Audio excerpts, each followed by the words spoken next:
It is 7 minutes now past the hour of 3 o'clock on Super Talk 99.7 on this 26th day of February.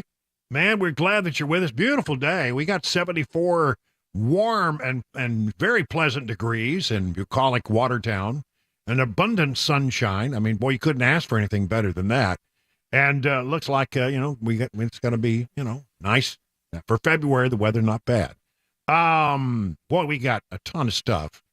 I'm probably going to dedicate most of this hour to a conversation about where we are with regards to election 2024, because South Carolina's now over, Michigan's tomorrow. There were a lot of things that happened since I was with you last on Friday, but we have a little bit of breaking news to take care of. This just in: Representative Mark Green, who represents the 7th Congressional District of Tennessee, had announced, I guess about 2 weeks ago, that he would not seek re-election for Congress. It was on 14th of February, Valentine's Day. And now comes this from thehill.com and other sources as well. House Homeland Security Committee Chair Mark Green is seriously reconsidering his decision to retire. Green announced his decision on February 14th after he led a successful effort to impeach Homeland Security Secretary Alejandro Mayorkas. In announcing his decision to retire, he said he wanted to go out with a win. He said, "I've accomplished what I wanted to do. I wanted to get a border deal. We did that, and I wanted to hold the administration accountable." And then he said, "I've learned that the fight is not in Washington. I think the fight is with Washington." And apparently he has changed his mind and is, at least now for the moment, seriously reconsidering his decision to retire from Congress. Green is among 5 GOP committee chairs who have announced their retirements at the end of Congress, an unusually high number of senior lawmakers and rising stars willing to give up their gavels. Many in the House are blaming it on the toxicity that now exists on Capitol Hill, where legislation is moving at a snail's pace. Well, that's what happens with divided government. At some point, everybody thought, well, he's getting out because he wants to run for the governor's race ultimately in 2026. But he said he really plans to work instead. At the time when he got out, he said he was going to help Donald Trump win the presidency. Punchbowl News broke this after it was reported that several Tennessee lawmakers were calling on him to reconsider. Marsha Blackburn: "I'm hoping Mark Green will reconsider and get back in Tennessee 7. Mark is a solid conservative, and we need him to continue his work on the border." Andy Ogles: "Our country is in peril, and I need conservative warriors like Mark alongside of me as we fight to save our great nation." Tim Burchett, according to Punchbowl, called Green a good friend, and I would welcome him staying. So for at least the moment, Mark Green is said to be, and I use this in quotation, seriously reconsidering his decision to retire after saying about 2 weeks ago that he was ready to hang it up. We'll keep you up to date on that, and we'll try to see if we can get a hold of the congressman during the course of this program. Now let's move on to 2024 news, because as you know, we had the South Carolina primaries, and it was exactly as predicted. Donald Trump just whooped up on Nikki Haley in her own home state. You would think that would be embarrassing, and she would say, no, it's time to get out. But she said, nope, he's in it through Super Tuesday for sure. She's focusing on Michigan, which is tomorrow, and Super Tuesday, which is March 5th. That's when we all get to go to the polls. And it's entirely possible that on Super Tuesday, Donald Trump will clinch the nomination. We hope you join us at our event that night. It's going to be a lot of fun. So here we go from the Epoch Times. Republican voters delivered a decisive result for President Trump in South Carolina. The former president demonstrated his command over Republican voters in the state and in the 4th and final early primary, defeating the state's former governor, Nikki Haley, by 20 points. The people spoke for Trump, said Representative Ralph Norman, virtually waving a white flag over the Haley campaign, of which he has been a notable proponent.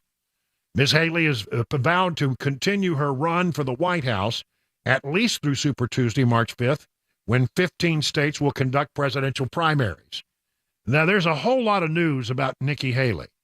And I'm not going to get into it now, but trust me, before I get done, we're going to do a whole nother segment. So, what's going to happen is I'm going to give you the other political news of the day. And then after the news at the bottom of the hour, I'm going to come back with a separate segment on the 2024 campaign, focusing on what's the deal with Nikki Haley? What is she doing? What's her thinking? So, just sort of buckle up and stay with me. By the time we get through the course of this hour, I think you'll have a good idea of where everything stands and what's really going on behind the scenes. On the other side of the equation, Democrat voters say they would like to see President Joe Biden replaced as the party's 2024 pick, but they're scrunching their noses at the poor collection of alternatives. Recent polls have suggested that Democrats would back former First Lady Michelle Obama. A Rasmussen report survey shared with a column called Secrets at the Washington Examiner. But they found that the leading pick among Democrats is none of the above. So Michelle Obama comes close, with 20% of Democrats feeling that she would be better than Biden, but the party is divided over his choices. You know my feeling about Michelle Obama. I don't think she's interested. So here it is. You ready? Here's what Democrats are saying. Number one, none of the above got 27% in this poll. Michelle Obama got 20. Vice President Kamala Harris got 15. Hillary Clinton got 12. Governor Gavin Newsom got 11%. Governor Gretchen Whitmer of Michigan got 9%. And 6% said they were not sure. So there you have it. Apparently, a lot of Democrats are getting very nervous about the age thing, but so far, nobody seems to have any great feeling about any of the alternatives that are out there. From Newsweek, Joe Biden's age problem tears Democrats apart. Weeks after a special counsel report brought questions over President Joe Biden's age to the forefront, Democrats are torn about the best way of addressing what is becoming one of the ballot's defining issues. Biden and his top advisors struck back immediately after special counsel Robert Hur's report depicted him as an elderly man with a poor memory. He staged rare evening press conference within hours and days that followed. Vice President Kamala Harris called the report politically motivated. First Lady Jill Biden joined the chorus of proxies vouching for Biden's fitness and energy. Well, of course she would. But as the president and his team have tried to move on from the damage caused by the report, White House allies and other Democrats have grown increasingly worried about the strategy of downplaying Biden's age as a distraction, thinking that may be the wrong approach to an issue that can't be easily swept under the rug. And while party insiders are privately fretting that Biden isn't making a more forceful case as a president and well into his 80s, Democrats disagree over what the best message is to dispel the public's fears about the president's age. Well, you can't. You can't dispel the fears because, no matter what happens here, he has to appear sometime on the public stage. You can't have a president that never appears. The only way they win this is they never let him out of his room. Mr. President, you need to just stay there. Everything's going to be fine, but you can't come out. We can't go anywhere, and people can't see you because every time he appears on the public stage, there is another faux pas. So I don't know how you solve that problem. It's just going to be there for a while. A Delaware court has ruled that permanent absentee early voting laws violate the state constitution. So this is a Delaware, hardly a big factor in electoral politics, but nonetheless, again, around the nation, there are all these efforts to try to, sort of lock down the very loosey-goosey early voting rules that were in place during COVID, and there's at least a step in the right direction. As I mentioned, Michigan is tomorrow, and there are great questions about what will happen. A great number of Michiganders, I'm married to a Michigander, and I always thought it's strange that they call themselves Michiganders. But Michiganders are very concerned. Democrats in the state are now, saying that we're not going to vote, or they're going to vote uncommitted. You have the opportunity in the Democrat primary to vote uncommitted. And if they do, it's seen as a protest vote. And a great number of people are expected, especially Arab American and Muslim voters, are expected to use that as a sign to send a message to the White House that they are not happy. And they're really energized politically right now, says Dawood Walid, executive director on the Council of American Islamic Relations, Michigan chapter, cognizant that they could decide who's the next president of the United States. Michigan's an important swing state. It is. And overall, a majority of Michiganders are arguably disgusted with the Biden administration's mishandling of the war on Gaza, but they call it the war on Gaza, but the active arming with weapons of the Israeli military. So he's got a problem up there. The United States generally has been an ally of Israel, but in this particular part of the world, they don't want the United States to be an ally of Israel. Governor Gretchen Whitmer, a surrogate for the Biden campaign, said she's not sure how her state's primary will turn out for Biden, noting the difference of opinion in the robust Arab, Muslim, Palestinian, and Jewish communities of her state. Gavin Newsom, a lot of people talk about Gavin Newsom as being the person who might step up. But now he faces a new recall effort in the state of California. The citizen-led group will serve Newsom's office with the recall papers on Monday, according to Politico. The latest attempt, spearheaded by Rescue California, points to Newsom's latest ambitions as governor and his role as campaign surrogate for President Joe Biden's reelection campaign. The group says Newsom is too busy focusing on national politics and in the meantime is ignoring a budget shortfall in California. By the way, Gavin Newsom started as governor with a $93 billion surplus. A $93 billion surplus, and now faces a $73 billion budget deficit. Well, and that's what Democrats, so you pick Gavin Newsom, and then the campaign will be, if you elect Newsom, you'll be doing to America what he did to California. I can see that campaign commercial coming together pretty quickly. I do have some numbers before we move on. General election in Michigan, Trump leading Biden by 2 in a two-way matchup. If it were to be a 5-way matchup in the general election, Trump would win by 3. Overall, Harvard-Harris has a poll out talking about the nation as whole general election numbers. They have Trump leading Biden by 6 nationwide. That's general popular vote. That's not how we elect presidents, but nonetheless, that's a pretty hefty number. They say if you look at the 5-way matchup, the way it stands today, Trump would win by 7. So strong numbers there. The Real Clear Politics average of the 2-way right now, when you take all the polls and average them together, the 2-way race, Trump versus Biden, Trump wins by 2. In the 5-way race, he wins by 3. Still within the margin of errors, but he's I haven't seen a poll in a long time which shows Biden in the lead. Now, again, there's a lot we need to talk about with regard to Nikki Haley.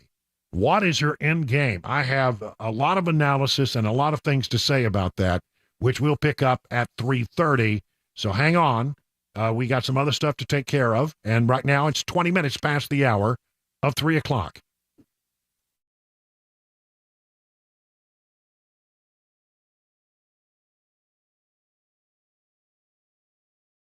Hey, listen, there's a big Rolex event coming up at Genesis Diamonds. Your chance to get that rare and very hard to find luxury timepiece that you've wanted for so long. This Thursday, Friday, and Saturday, Genesis is hosting an epic pre-owned luxury Rolex event featuring a stunning new selection of hard-to-find Rolex models, all the hottest models that people have been waiting for. These are carefully chosen timepieces. Of course, they've been refurbished. They're in pristine condition. During this event, you can take advantage of special pricing and 0% financing. And listen to this. This makes it even better.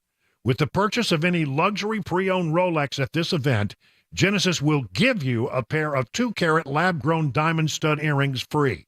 That's a $4,000 value. Also for this event, Genesis pre-owned Rolex buyers are on site, offering top dollars for your old Rolex. You got one sitting in a box somewhere?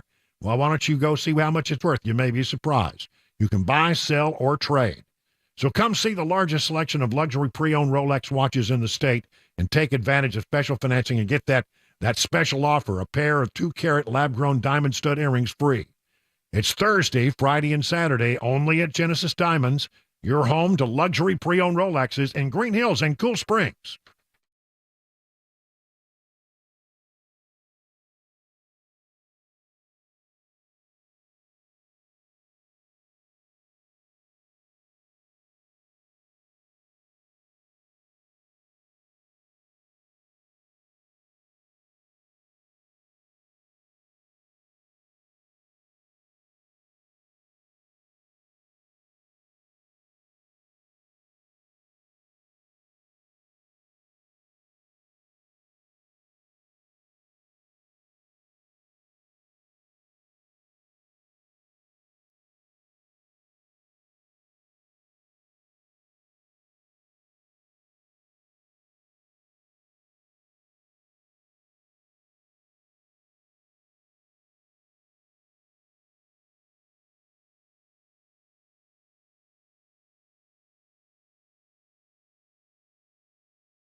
Another government shutdown could be on the way, and we've got an endangered child alert that's been in effect for the majority of today throughout this afternoon in Sumner County. We'll tell you all about it 3:30 Super Talk 99.7 WTN.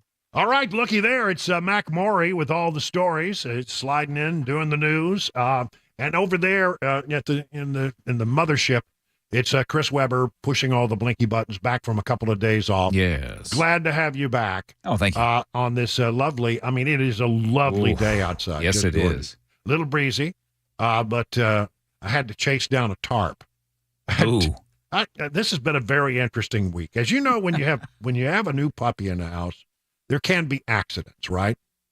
Unfortunately. Yeah, that can happen. And so, we stay on it, but, things, you can't be on top of a puppy every second. And so there had been some accidents on a rug. And so we pulled the rug out of the house. It's a pretty hefty rug.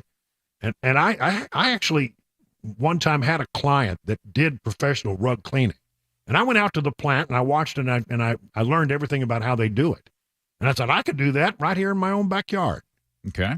Okay, so I take it out. I put some tarps down, put it on the driveway. I throw some soap and water on it.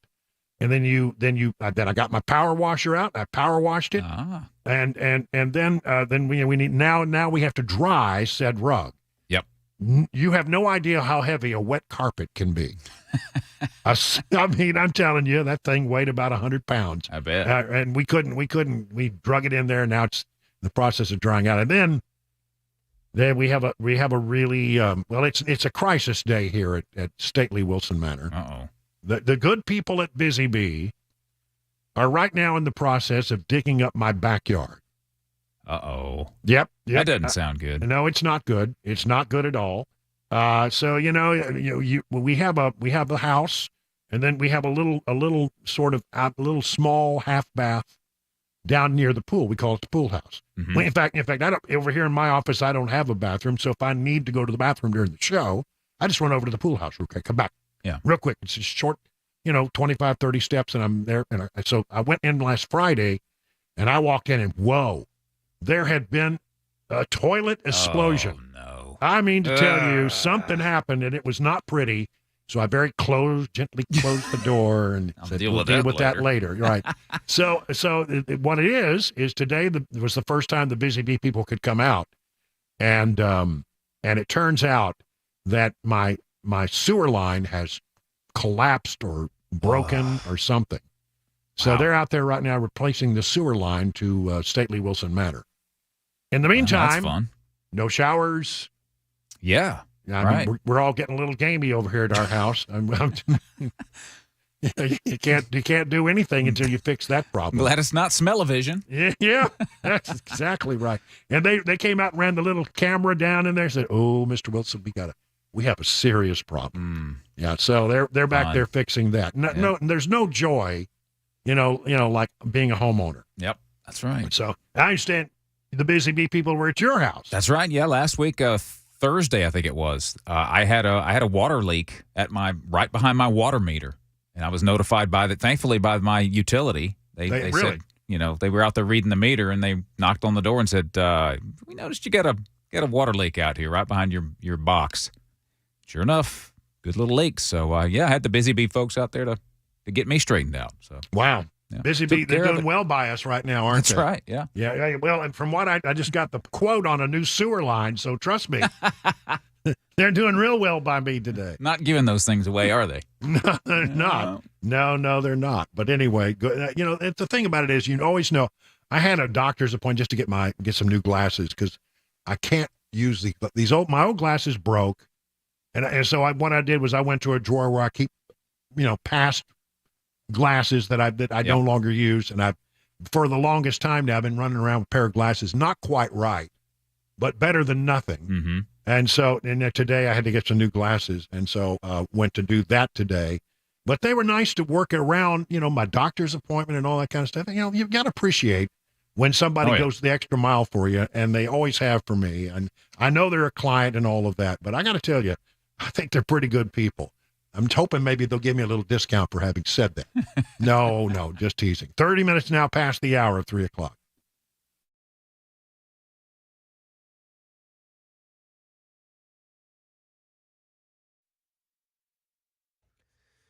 .30, I'm Mac Maury with your top story. 73 degrees, partly cloudy, little breezy out there. We got a weather forecast, traffic report on the way in 5 minutes.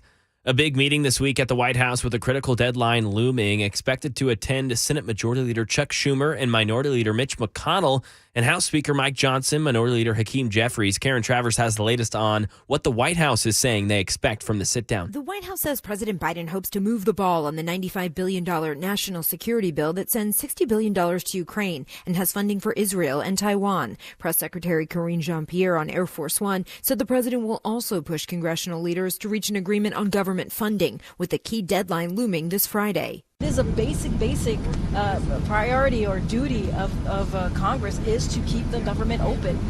Right now in Middle Tennessee, an endangered child alert has been issued for 15-year-old Sebastian Wayne Drake Rogers on behalf of the Sumner County Sheriff's Office. Channel 4's Lydia Fielder has more information. Now search teams actually just expanded their search area, and they even brought in more teams from the Nashville area here in Sumner County. They say they're focusing their search efforts on the 0.2 of a mile radius around this teen's house here in Shackle Island. We want to show you his photo again. This is 15-year-old Sebastian Wayne Drake Rogers. Sebastian has a form of autism. This photo was taken of him just last night. They're going on hour 9 of the search now. Teams have been looking for him since 6:30 this morning. The Sumner County Chief Deputy says he was last known to be at home just before midnight last night, and it's a huge effort out here. We've seen state troopers knocking on doors, deputies walking the woods, horseback patrols through the neighborhoods, firefighters searching retaining ponds, canines and drones, all the while aircraft are circling overhead. Nothing is out of the question. If you have any information, you're asked to call 1-800-TBI-FIND. And that is the latest news. Traffic weather next. I'm Mac Morey, WTN News.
As you know, I'm in the midst of my journey to lose weight with the help from the folks at Restoration Wellness Med Spa in Lebanon. Now, last year I did lose a lot of weight, but after I started to feel better, guess what? My appetite returned and, well, so the weight started packing back on. And I wanted to get out of control. And the truth is, I've never taken on a weight loss client before, but I really like the way Carly and Jamie and the folks at Restoration Wellness Med Spa approach this. It's not a one-size-fits-all approach. They sat down with me, talked to me, took the time to find about my history, my lifestyle, and then we customized a plan that best fits my need. Now, it is a customized treatment plan. In the few days now, I'll be giving you an update on how it's going. I got a weigh-in coming up. So why don't you do what I did, set up an appointment to develop your customized treatment plan at Restoration Wellness Med Spa and be a part of the more than 1,000 patients who have already seen life-changing results. Whether your goal is to lose stubborn body fat or improve your overall health, Restoration Wellness Med Spa has a solution for you. Take advantage of the newest ideas in weight loss management. Here's the number, 615-470-8124, and learn more at restorationwellnessmedspa.com.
37, making 38 minutes now past the hour of 3 o'clock on Super Talk 99.7. I'm Brian Wilson, your friend and radio buddy, your Farb, and we're glad that you're with us here on this beautiful Monday afternoon. Okay, so, we had the whole thing there in South Carolina, and Trump trumped over Nikki Haley, trounced her pretty badly, as expected, by about 20 points.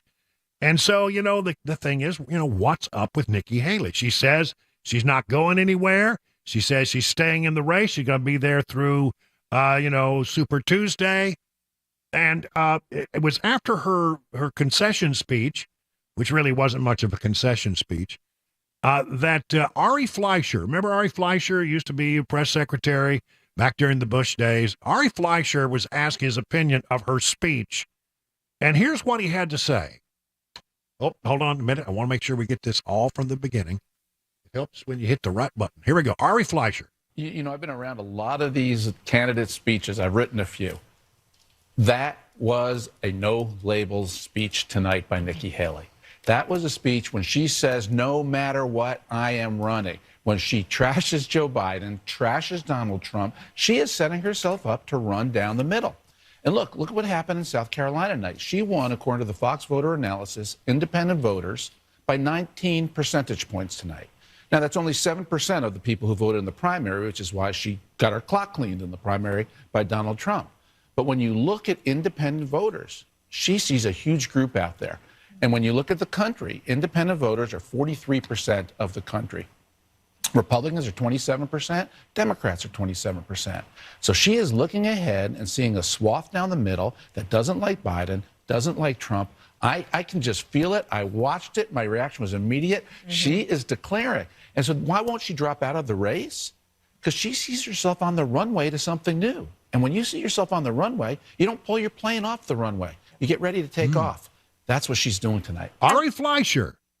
If only there'd been somebody who had suggested this to you earlier. Somebody who, say, like maybe a month ago, right here on this program, made a similar observation about Nikki Haley's long-term intentions. I remember it as if it was about a month ago.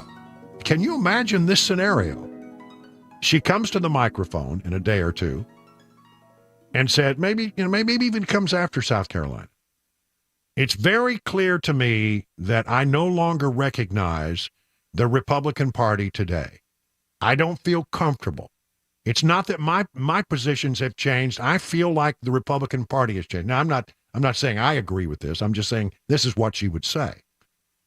And she says, so I am now announcing that I will be an independent candidate for the presidency. And I'm leaving the Republican Party. How about that? I think this is what's up. And what's interesting is if you listen to the comments of Joe Cunningham, who is a representative of the No Parties label. He's a Democrat, but he is, sort of involved in this centrist movement.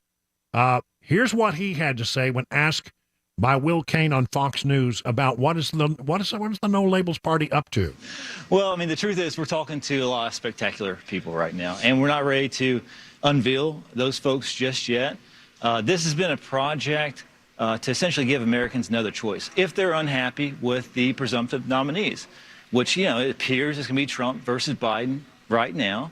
But we don't know. Nikki Haley, she's going to remain in the race. You can't count her out completely. And hats off to her for staying in it and for sticking with it. But we're looking for great quality people, folks that have broad appeal to independents, Democrats, Republicans.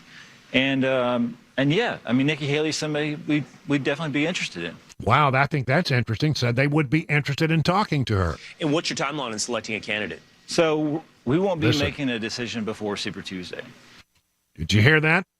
No decision will be made until after Super Tuesday. What do we know about Nikki Haley? She's in it till Super Tuesday, right? We've said from the onset that after Super Tuesday, we're going to look at who the presumptive nominees are.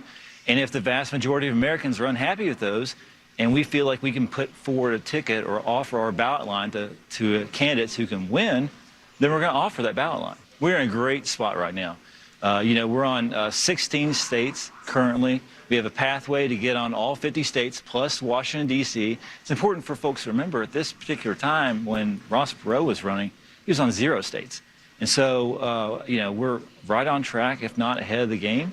And, we're just securing ballot access right now. That's what we're focused on.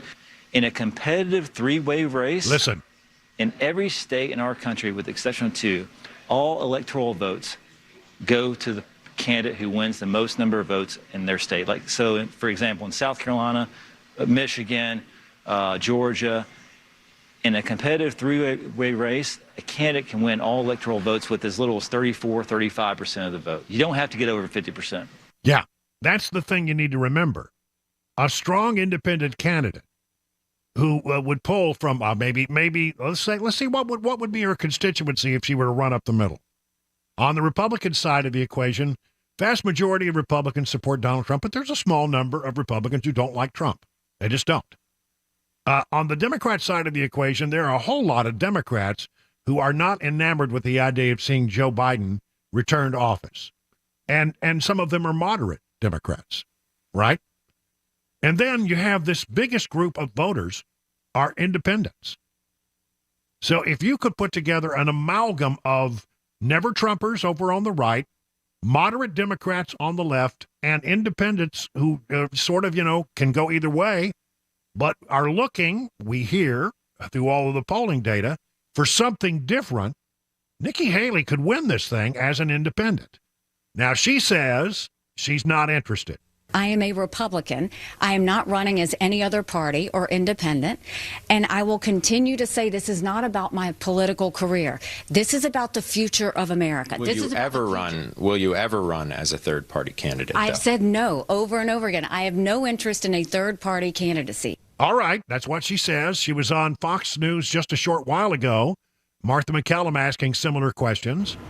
Well, I'm sitting here focused on Super Tuesday states. That's what I'm going to do. I'm a Republican. I have not talked to any other organization. I have not put a second of thought into an independent run because I'm a Republican. That's what I've always been. I've been a conservative Republican my whole life. I'm not going to switch over and have a Democrat vice president. That's not something I would do. My heart has always been with the Republican Party in this country. So that's what I'm going to do. If people don't look at what is happening, Donald Trump can't win a general election. The RNC is broke. He has spent $60 million of his own campaign contributions on legal fees. Now he's going to start draining it out of the RNC. How in the world do you defeat a Democrat, which, by the way, won't be Joe Biden? It's going to be a younger Democrat. How in the world is that going to happen? He can't win a general election by all these scenarios. So we can ignore the hole in the ship all we want, but don't complain about what happens in a general election if we don't do right in this primary. And that's what I'm trying to do, is give the 70% of Americans who say they don't want Donald Trump or Joe Biden a voice. I'm trying to give the 40% of Republicans who are saying we don't want to vote for Donald Trump, I'm trying to give them a voice. We've got to open up. We can't just keep going in this direction. And that's why we're going to keep on running through the Super Tuesday states. Real quick before I let you go, I mean, every other candidate wanted to have the backing of Koch. Well, never mind. I'll get to that in a moment. So there you have it. I mean, it seems like she's being fairly definitive, but when you hear her start to lay out the available votes that are out there, it seems almost as if she's thinking of the way that some of us are looking. We say, well, hold on a minute. There is no viable pathway for her to win the Republican nomination. The Republican nominee is going to be Donald Trump. It'll probably be clinched on Super Tuesday. She's going to get whomped again in the Republican Party, right? So she keeps saying, I'm here as an alternative. But she says, I want to run as a Republican. I don't know. It seems to me that if she were to, change that after Super Tuesday, and give that sort of speech like, well, I don't recognize the Republican Party I see today. Again, I'm not saying I agree with that. I'm just saying this would be what she would say, and I'm looking for, so I'm going to run as an independent. If she runs as an independent, she has a chance, folks. I need you to understand that. She would indeed have a chance. I don't know how it would all play out, but when you split it three ways, Joe Cunningham with the No Labels Party is correct. You can win the thing with 34% of the votes. And the vote is, I think, it's going to be fairly splintered with RFK out there and others. It's going to be interesting to see how that all goes. Is she going to be no labels? Maybe that's not where she ends up. But if she sees a pathway, I can't imagine a scenario where she doesn't take it. Now, by the way, on the Koch brothers, they've been apparently, I always been told that they were funding. She says they never were actually giving me money, but they were giving me a lot of help. The Koch brothers have withdrawn their support for Nikki Haley, coming to the conclusion, let's not throw any more bad money after good, or good money after bad, because, she's not going to get there.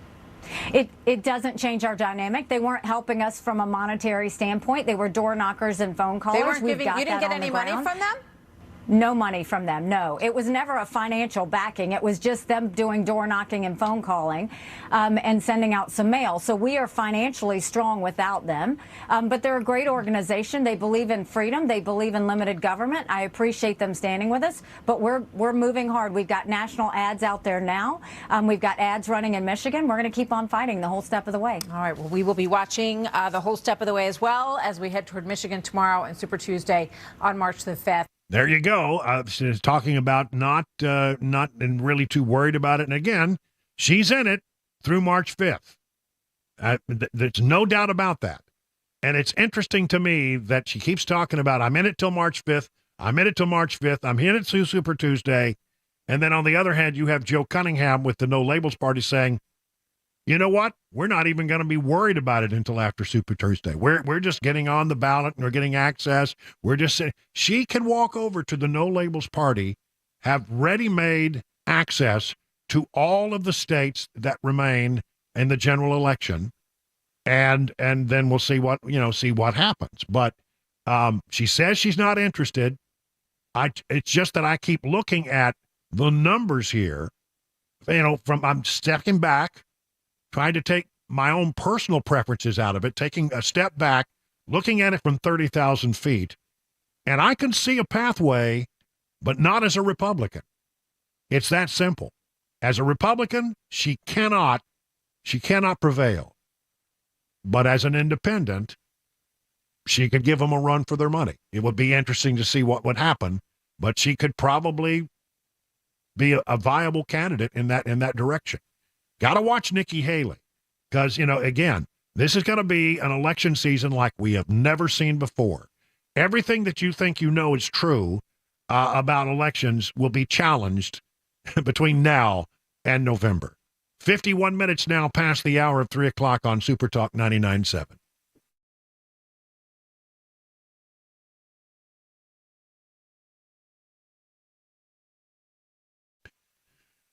Grace Point Healthcare delivers medicine affordably with menu-style transparent pricing, so you'll know how much it will cost before the care is delivered. They are best known for their Smart Care plan. Starting at $69 a month, you get unlimited office visits, free basic labs for the entire year, and they even treat the whole family, even newborns, so they offer family plans as well. Now, if you were to marry this with a high-deductible insurance plan, could save you and your family hundreds of dollars. At Grace Point, they take their time with each patient. They see you the same or next day. There are no long wait times or crowded wait rooms. They treat naturally whenever possible. It is a military vet-owned practice. Just some of the reasons why it's been voted the best primary care provider year after year after year. Grace Point Healthcare is on Main Street in Franklin. So give them a call, 599-6868, to schedule a visit.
President Biden and President Trump to both be at the border at the same time. Mark Green could be reconsidering his decision that he made a few weeks ago, and a somber remembrance today in New York City. Those stories and more at 4. Super Talk 99.7 WTN.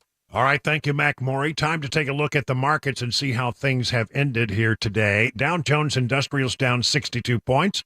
The S&P was down 19. The NASDAQ down about 20. So all the major indices were down, but just a little. So what's driving the market today and what's going on out there? Let's check in with John Maxon over at Beacon Capital Management. Hello, John. Hey, good afternoon, Brian. Yeah, kind of a quiet day on the market. The market was flat actually for most of the day until the very end, sold off a little bit. And really the markets take a little bit of a pause today. Last week was all about NVIDIA and their historic returns. And so the market's kind of looking for the next catalyst. Well, it's going to find out a little bit later this week. There's several Fed officials that are going to be talking this week. There's going to be a lot of commentary about interest rates. Tomorrow we're going to get a read on consumer confidence. And, of course, consumer spending drives 70% of the economy. So we'll see if the consumer is feeling stronger with inflation numbers and things of that nature. And then Thursday is a huge report. We've got the PCE index, which is the Fed's preferred inflation gauge. It's going to give us a lot of information about interest rates moving forward. So a lot of data at the end of the week. All right. Thank you very much, John. And you can find out all the things that John and the other great people over at Beacon Capital Management can do to help you get ready for retirement. Just go to their website, askbeaconnow.com. 59 minutes now past the hour of 3 o'clock.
.401, I'm Mac Morey with your top story. 73 degrees, a beautiful day in Music City. Traffic, complete weather forecast coming up in 5 minutes.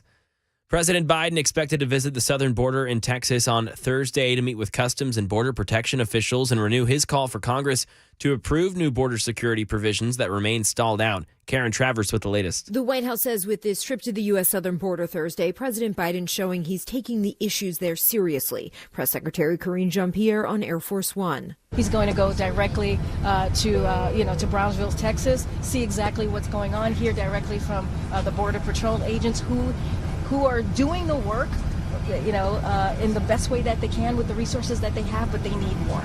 Jean-Pierre again criticizing House Republicans for walking away from the Senate bipartisan border deal, which she called the toughest and fairest agreement in decades. And former President Trump will also be there at the same time in Eagle Pass, Texas. Some Tennessee legislator news. 12 days ago on Valentine's Day, Tennessee Representative Mark Green said that he would not be running again for House District 7. Well, today it seems that he's reconsidering, as confirmed from his office. Green may put his hat back in the ring. Republican Brandon Ogles, along with former mayor and Democrat Megan Barry, were the two candidates who pulled papers in to run. Green started his career as an elected official in the Tennessee legislature in 2012.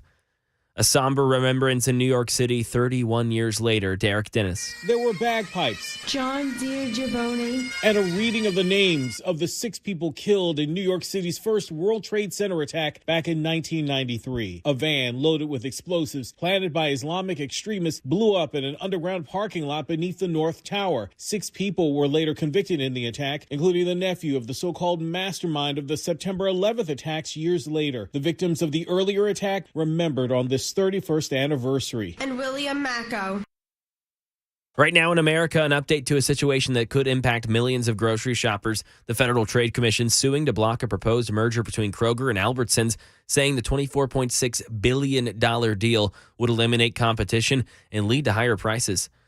Another major shift in the way we watch TV will happen later this year. Jason Nathanson. When it comes to paying for TV, cable and satellite have long been the moneymakers, but streaming has been chipping away at that year by year. And this year, for the first time, streaming will earn more cash. That according to a new report by Ampere Analysis. It projects that by the third quarter of this year, streaming revenue will hit $17.3 billion compared to pay TV's $16.7 billion. And while streaming will continue to grow, Ampere says in just 4 years, pay TV will be taking in half of what it did at its peak in 2017. And that is the latest news, traffic, and weather on the way. I'm Mac Morey, WTN News.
Well, good afternoon, everybody. It's 8 minutes now past the hour of 4 o'clock on Super Talk 99.7. Brian Wilson, your friend and radio buddy, indeed your farb, here until 7 o'clock tonight, bringing you news and information you can use. Couple of big stories that are breaking. We'll get into it a little bit later.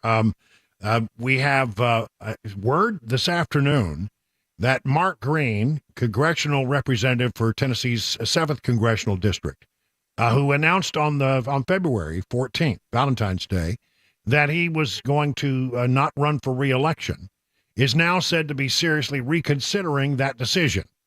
So I'm reaching out to the congressman's people and to the congressman himself, and if he has anything to say, we'll get on that. But he is apparently reconsidering after many people in the Tennessee delegation have implored him to stay in there a little longer.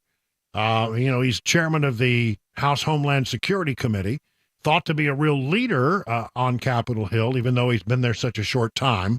And so a lot of people are saying that they really hope that he will stay there and hang in there a little bit longer. So, again, we're waiting to see exactly when that decision might be made. But the congressman's office is confirming, according to many media reports, that he is seriously reconsidering that earlier decision. The other big story, of course, has to do with the fact that today we learned that it's amazing, astonishing. On the day that Donald Trump is scheduled to go down to the border, the White House decided that they will also make an appearance at the border after having, hardly been there and shown any interest in the topic at all. We learned from Karine Jean-Pierre aboard Air Force One today that the president intends to go down to the border. On Thursday, as you all know, President Biden will travel to Brownsville, Texas to meet with U.S. Border Patrol agents, law enforcement, and local leaders. He will discuss the urgent need to pass the Senate bipartisan border security agreement, the toughest and fairest set of reforms to secure the border in decades. He will reiterate his calls for congressional Republicans to stop playing politics and to provide the funding needed for additional U.S. Border Patrol agents, more asylum officers, fentanyl detection technology, and more. Well, there you go. That's there he is. He's going to go on Thursday. A little bit more from Karine. This is an issue that the American people, majority of American people, care about. And so what the president's going to do, he's going to go to the border, as I just mentioned, go to Texas, more specifically Brownsville, and he's going to hear directly from the Border Patrol agents. He's going to see for himself to see what they've been doing on the ground. Remember, these Border Patrol agents have been doing everything that they can to secure the border with the resources that they have. They need more. They need more. So basically what he's going to do is he's going to go down there and do a little dog and pony show. They'll bring in a few Border Patrol, carefully screened Border Patrol agents who will meet with him. You may not get much out of that because they probably won't let the cameras be there. But afterwards, because they I'll tell you what, quite frankly, if you were to take it to a group of, let's say, 10 or 12 randomly chosen Border Patrol agents, the president of the United States would get an earful. Because they're frustrated, completely frustrated. But he's trying to, he realizes, he's got a problem on his hands. The American people are absolutely pissed off about what's going on down on the border. They're angry. Really, really angry. To the point where in most election cycles, you always say, what's the most important thing to watch out? Well, the state of the economy. It's the economy, stupid. People always vote their pocketbooks. If they're doing well, then, you get reelected. If you're not doing well, maybe you don't get reelected. But that's not even the most important thing on the minds of Americans today. It's the situation on the border. Now, there is this, this, I don't know what you want to call it, this compromise piece of legislation that the White House worked with a few senators on.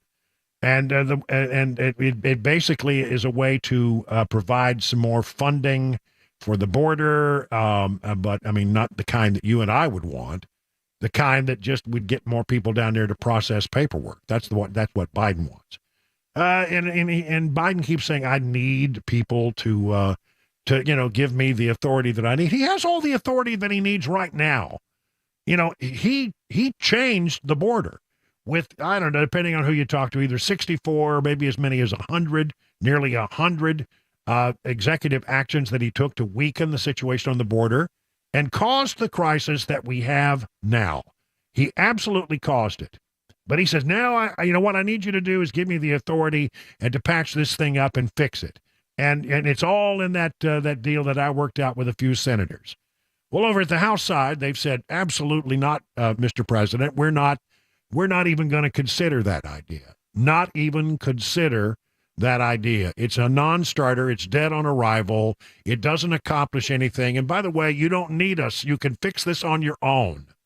Absolutely fix this on your own. And of course, amid all this, against this backdrop, there is the case of the Georgia student by the name of Laken Riley, who was apparently, according to law enforcement sources, murdered at the hands of an illegal immigrant. Riley, a 22-year-old nursing student from Augusta University, was found dead on the University of Georgia campus Thursday after her roommate reported to authorities she had not returned home from her morning run. The University of Georgia Police Department took Jose Antonio Ibarra into custody and charged him with malice murder, felony murder, aggravated battery, aggravated assault, false imprisonment, kidnapping, hindering a 911 call, and concealing the death of another. This according to UGA Police Chief Jeffrey L. Clark during a news briefing that occurred on Friday evening. The suspect is not a U.S. citizen. Immigration and Customs Enforcement on Sunday confirmed that the Venezuelan national entered the U.S. illegally in 2022.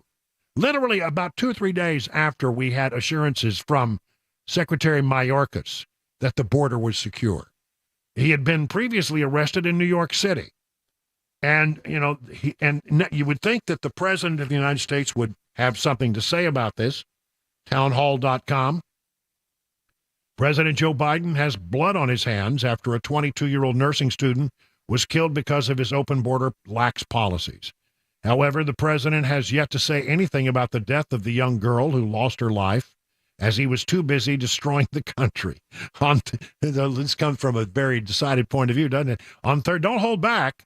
On Thursday, Laken Riley was running, as you know, and was killed at a random, and the person arrested is a Venezuelan national who crossed illegally into El Paso in 2022 and released into the U.S. via parole. You would think that the president would have, I mean, he's got time in every year to make some kind of comment about George Floyd. He's got all kinds of time to talk about this, that, and the other, but he's got no time to even mention this tremendous and tragic loss of life. No, because if he does that, it only points to the cause and being his own border policies and makes people wonder, am I safe with all of the folks who are streaming across the border? There's this from Newsmax. With no Fed fix, the migrant influx is squeezing big U.S. cities. I think we have all seen this. The aftermath of a record high influx of migrants coming across the country via the southern border is straining budgets in some of the nation's biggest cities and putting pressure on the federal government to chip in. That means you're chipping in. An analysis from S&P Global Ratings found that of the 100,000 migrants Texas has transported since 2022, 84% were sent to Denver, Chicago, and New York. Denver, which has more migrants per capita than any other U.S. city, has tapped into 2024 savings and pulled at least $5 million from its budget to cover services for them, with more reductions likely. And as a result, the city cut hours at Department of Motor Vehicles and recreational centers and paused hiring for some city staff. Denver Mayor Mike Johnson told NPR the city, with a population of a little over 700,000, has more than 40,000 migrants arrive in 2023, and that he'll start decreasing the number of new arrivals who will be served. A federal survey has found refugee and asylum seekers have historically had a net positive fiscal impact on the U.S., generating nearly $124 billion in federal, state, and local government revenues between 2025 and 2019. I don't know. In Chicago, Mayor Brandon Johnson has allocated around $150 million for immigrants in his 2024 budget, but a recent agreement with state and county leaders demands another 70. So, I mean, everywhere you go, it's costing taxpayers a lot of money. New York has implemented a cost-saving measure at its humanitarian relief centers and is renegotiating vendor contracts, the S&P reported. The city is now reporting it dropped cost estimates for sheltering new arrivals to $4.2 billion and $4.9 billion for fiscal year 2024 and 2025, respectively. Wow. So it is expensive. Taxpayers in cities are picking up the cost, and it's really hurting them. Okay, well, you said you wanted to be a sanctuary city. This is what it is to be a sanctuary city. Put your money where your mouth is. But now when they start talking to the federal government, you've got to help us. You got to help us. Well, then that comes out of the pocket money that we send to Washington. Our tax dollars will then be at play. It ought to be handled locally. It should not come from the federal government, the way I feel it. And as you know, the president is now going to go down there, put on a dog and pony show, and try to make everybody assume that the problem is not his policies. No matter what you think, no matter what the evidence may show, the problem is Republicans. That's what he's going to say. Those Republicans just won't work with me. They're not going to roll over and give you, more money just so you can process more people. That's not going to happen. That's a zero starter. That's going nowhere. If you want to seriously fix it, snap your fingers, pick up the phone, sign a few pieces of paper, get things back to where they were before you took office. But if he does that, then it immediately proves that his whole policies were directly responsible for the crisis that we've seen. You can't do that, right? You can't do that in an election year. You can't admit that mistakes were made. So you have to go out there and make it somebody else's fault. Here we go. More than 1,500 migrants dropped off in San Diego streets. Many have been waiting at the airport. This is from Fox 5 in San Diego. More than 1,500 migrants were released from the Border Patrol custody at San Isidro bus stop in a span of 3 days, according to San Diego County Supervisor Jim Desmond. It's disgraceful for our country and what we've become, and the fact that this is how we treat immigrants. Border Patrol is their Uber. San Diego is their travel agent. That's pretty interesting. The street releases come after San Diego's taxpayer-funded $6 million migrant processing center closed last week.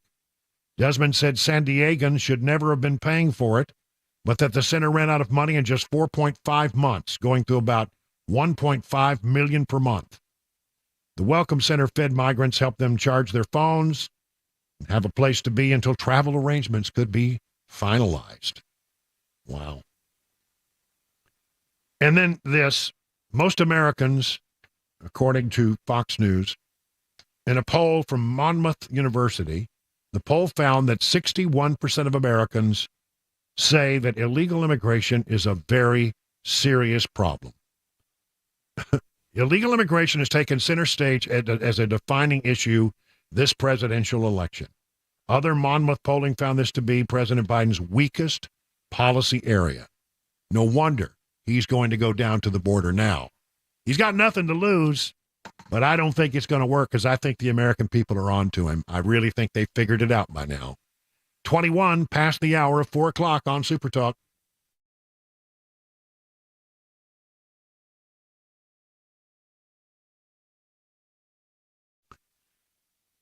All right, imagine what you could do or how you would feel if you or your loved ones had no pain. Dr. Mitchell and Dr. Ashley can lead you to a pain-free life. During the month of February, we just have a few more days, the Wellness Institute of Nashville is offering life-changing, non-surgical spinal decompression at 50% off. This means payments may be as low as $30. Just call 615-246-5009 to set up your consultation.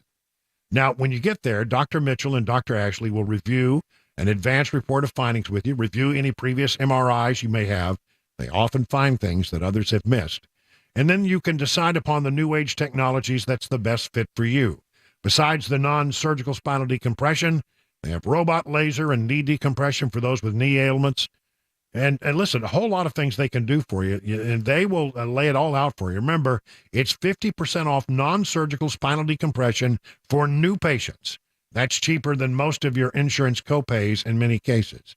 So call Dr. Mitchell, Dr. Ashley, set up your consultation today, 615-246-5009. I'm Brian Wilson, and the Wellness Institute of Nashville has my personal stamp of approval Call them today, 615-246-5009. Learn more at painisbad.com.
Pentagon report out on Defense Secretary's secret hospitalization and endangered child alert right here in Tennessee.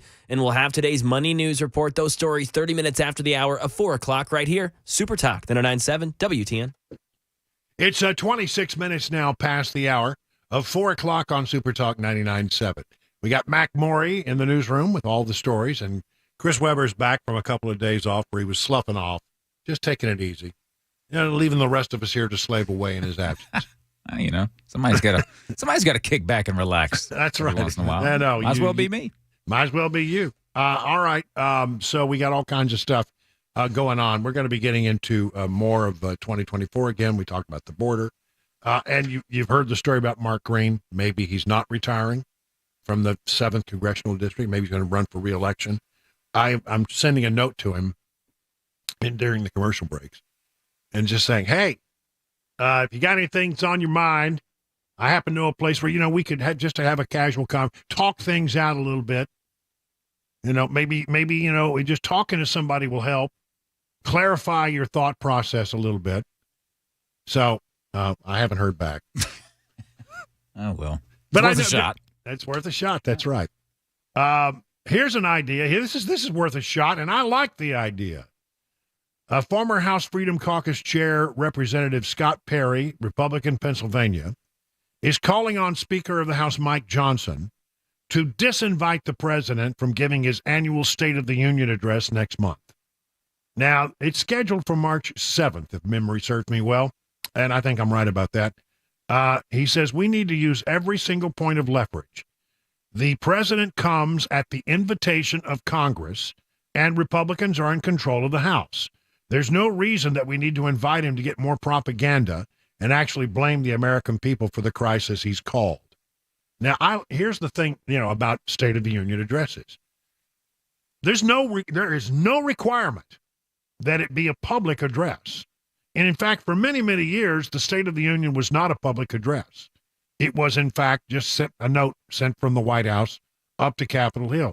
Here is the State of the Union. It's required. The Constitution requires it, but there's no requirement that it be a broadcast speech, right? And it is true that if you're at the White House, you have to wait to be invited by the Speaker of the House to give the address. That's the tradition.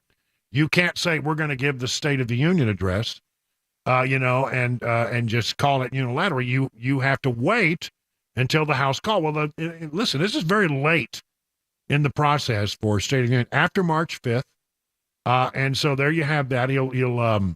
March 5th, Super Tuesday will be over, and then a couple of days later, I guarantee you, there probably aren't going to be many Republicans who attend it. There's no requirement that you be there.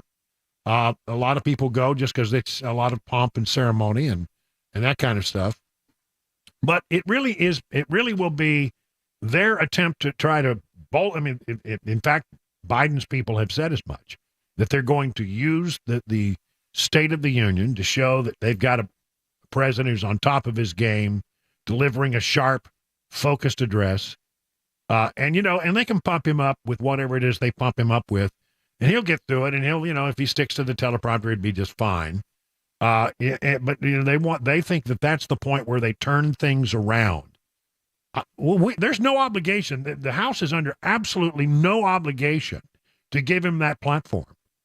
And given the bad blood that exists between the White House and the House of Representatives over the situation at the border, I really do wish that Mike Johnson, Speaker of the House, would consider this as an idea. Again, no obligation. If he wants to send up a printed report, that's fine. If he wants to give an address over at the White House, he can do that on his own.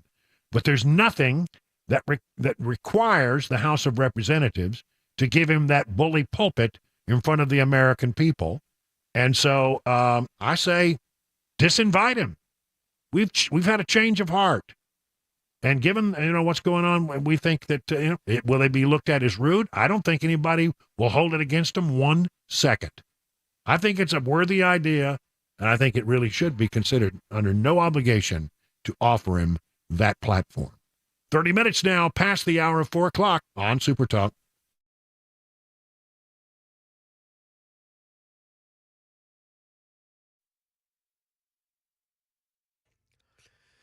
Now, 31 minutes past the hour of 4 o'clock. I'm Mac Maury with your top stories. Currently 72 degrees, cloudy, partly sunny in Nashville. Forecast and a traffic report just ahead 5 minutes.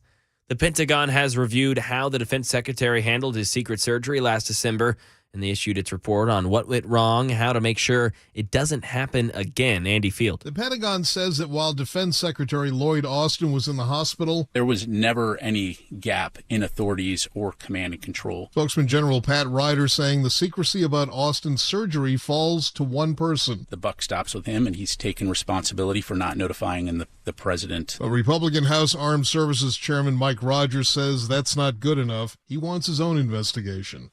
Right now in the mid-state, an endangered child alert has been issued for 15-year-old Sebastian Wayne Drake Rogers on behalf of the Sumner County Sheriff's Office.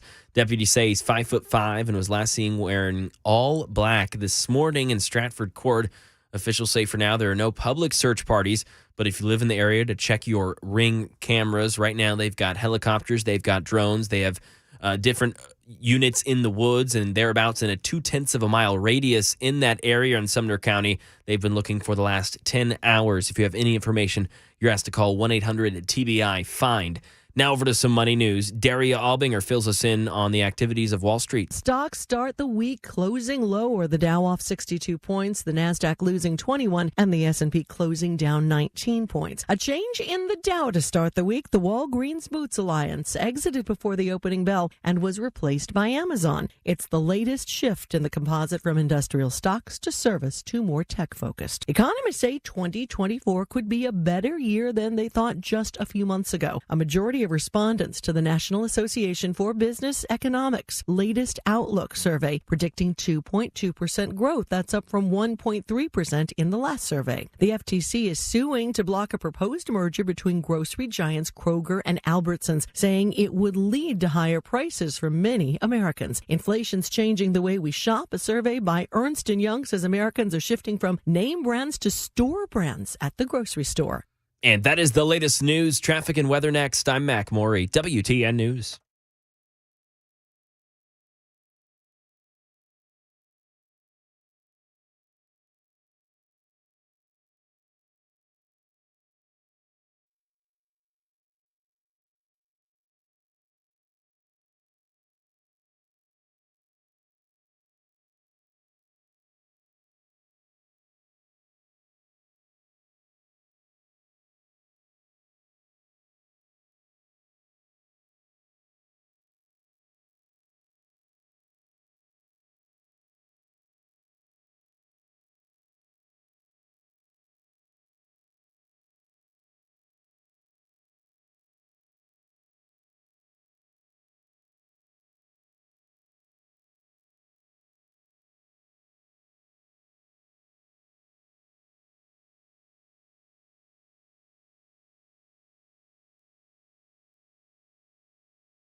38 minutes past the hour, 4 o'clock on Super Talk 99.7. You know, on Fridays, we have this little thing that we like to do called Phone Your Farb Friday. In case you don't know, FARB stands for Friend and Radio Buddy. I'm your FARB. And so people call in. They can ask anything. They can talk about anything. I mean, it's just wide open. Anything can happen. Sometimes it's interesting, you know, and sometimes, you know, we do a little challenge because sometimes the 4 o'clock hour is better than the 5 o'clock. Sometimes the 5 o'clock hour is better than the 4 o'clock. It's not a competition or anything. No wagering, but I mean, it is fun. And people have questions. I had a question last Friday. I think it was during the 4 o'clock hour. What is going on with that investigation with regard to the cameras in DA Glenn Funk's office? Remember that thing way back when? It was a Tennessee Bureau of Investigation was underway, and it was all stirred up by that nice Phil Williams over at Channel 5. He's a nice guy. I mean, I want to say it because I don't want him showing up at the end of my driveway some morning. No, but I mean, he was asking questions and said, you know, you got these cameras around your office. Is it possible that somebody is listening in on cameras that shouldn't be listening in? I mean, there are some areas where, you know, you would imagine you have people talking to their clients and little sidebar conversations when they're there at the DA's office. I don't know. One way or the other, they wanted to know whether or not that these cameras are being used for people to listen in on. TBI spent a lot of time at that office going through and taking a look and stuff, and then you haven't heard much. Well, now, the timing is perfect here. A new story being done by Phil Williams says that documents that Glenn Funk tried to keep secret point to eavesdropping capability throughout the offices. Documents that Nashville District Attorney General Glenn Funk fought to keep secret now raise new questions about eavesdropping in and around the DA's office as the TBI continues its investigation into possible illegal wiretapping. Those documents, recently produced as a result of a months-long legal battle waged by News Channel 5, revealed there were more microphones and more concern about conversations being monitored than the DA had admitted. Among the newly obtained evidence, notes from a staff meeting indicating that an IT employee had discovered a wide range of audio throughout the office, not just in the lobby.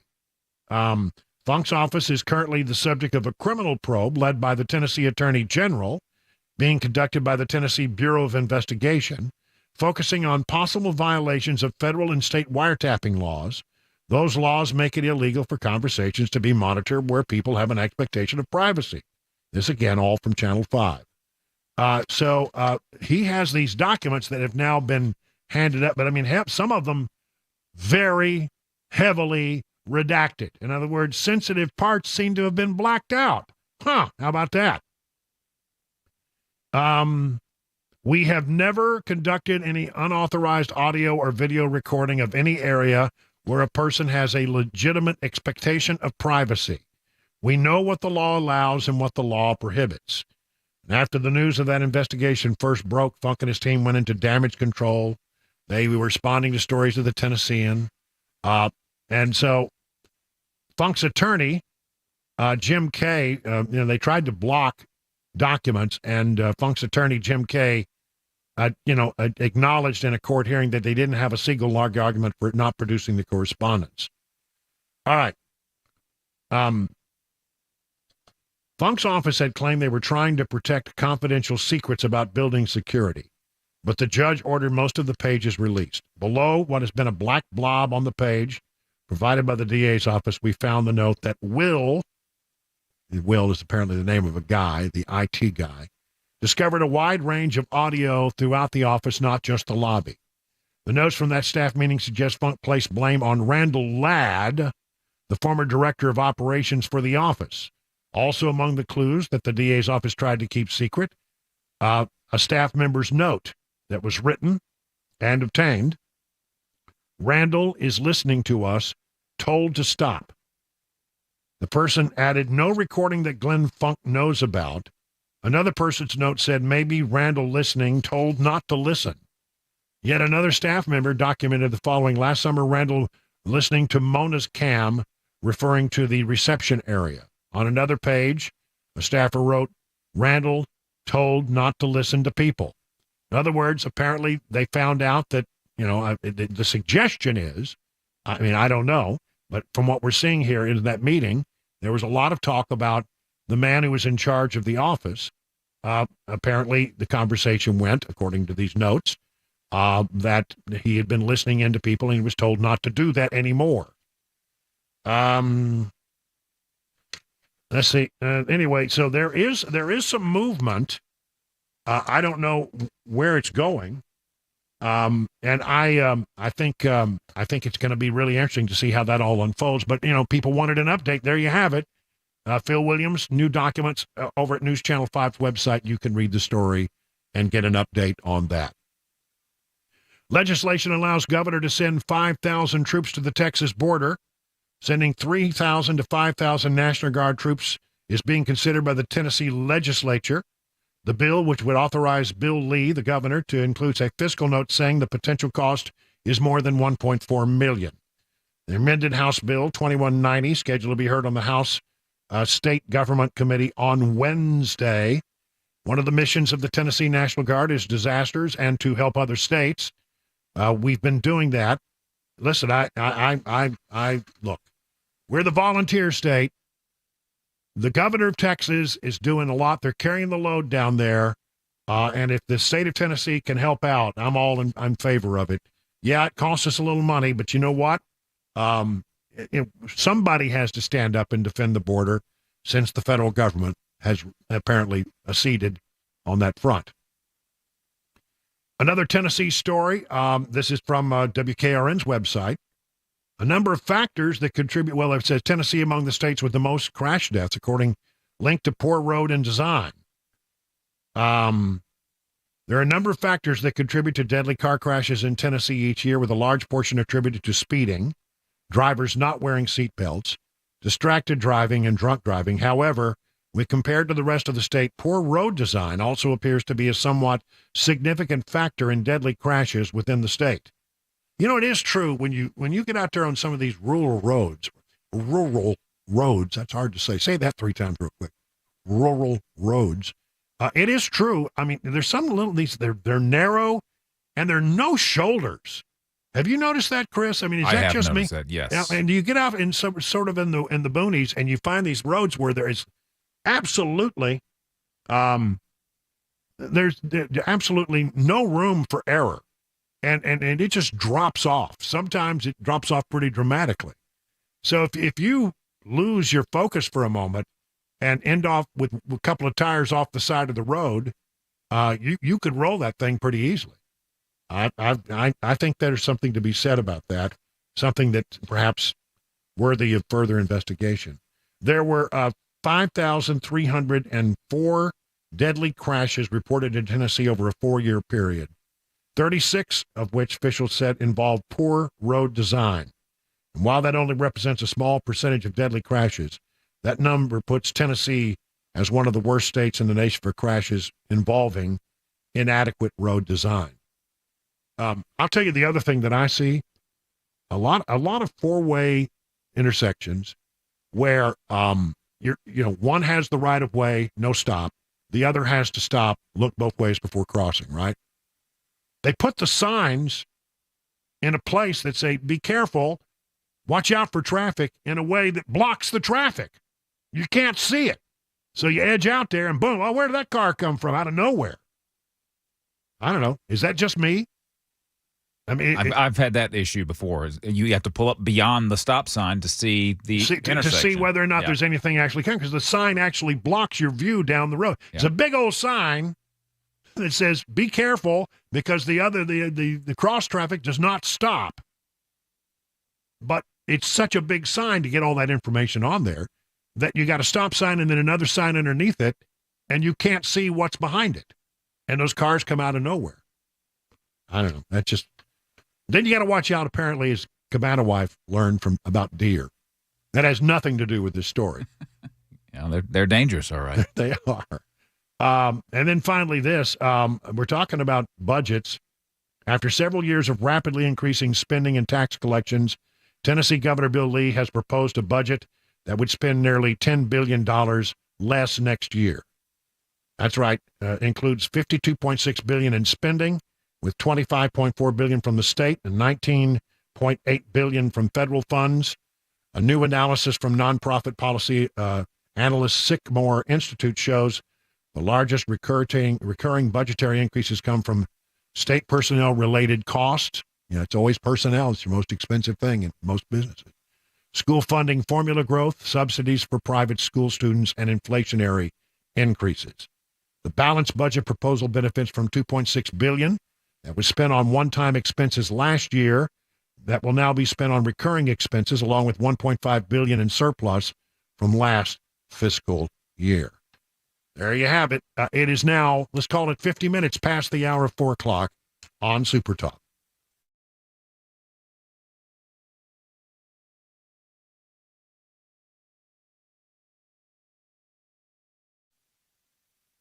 Let me tell you about the folks over at United Structural Systems. Good people. They can do waterproofing. You got waterproofing issues around your house. You got structural issues around your house. This is what they do. They're the experts at it. Over 25,000 satisfied residential customers. Let's hear from a few, shall we? How about Stephen? Listen, all of the work USS has done for us over the years has been top-notch. I hardly recommend USS every time I hear of anyone in the area dealing with structural foundation issues. USS gives us peace of mind for the future. Chris, listen, I appreciate the integrity, the speed of feedback, and the quality of work provided by all the folks at USS. Mark, so much experience made me feel really comfortable. He knew what the right repair plan was, and as compared to other quotes, some that were higher, some that were lower, I went with USS because of the quality of the person. The crew that did the job was on time, efficient, and I could tell they wanted the job to be right, not just done. They'll come out, they'll take a look, they'll tell you what they can do. If you decide to go forward, you don't pay a penny until the job is done and you're completely satisfied. At USS, they guarantee their best, serving Middle Tennessee, Southern Kentucky, Western Kentucky, Northern Alabama, online at USSTN.com, or call this number, 615-488-7855.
President Biden and former President Trump to both be at the southern border at the same time this week. A missing teen in Tennessee.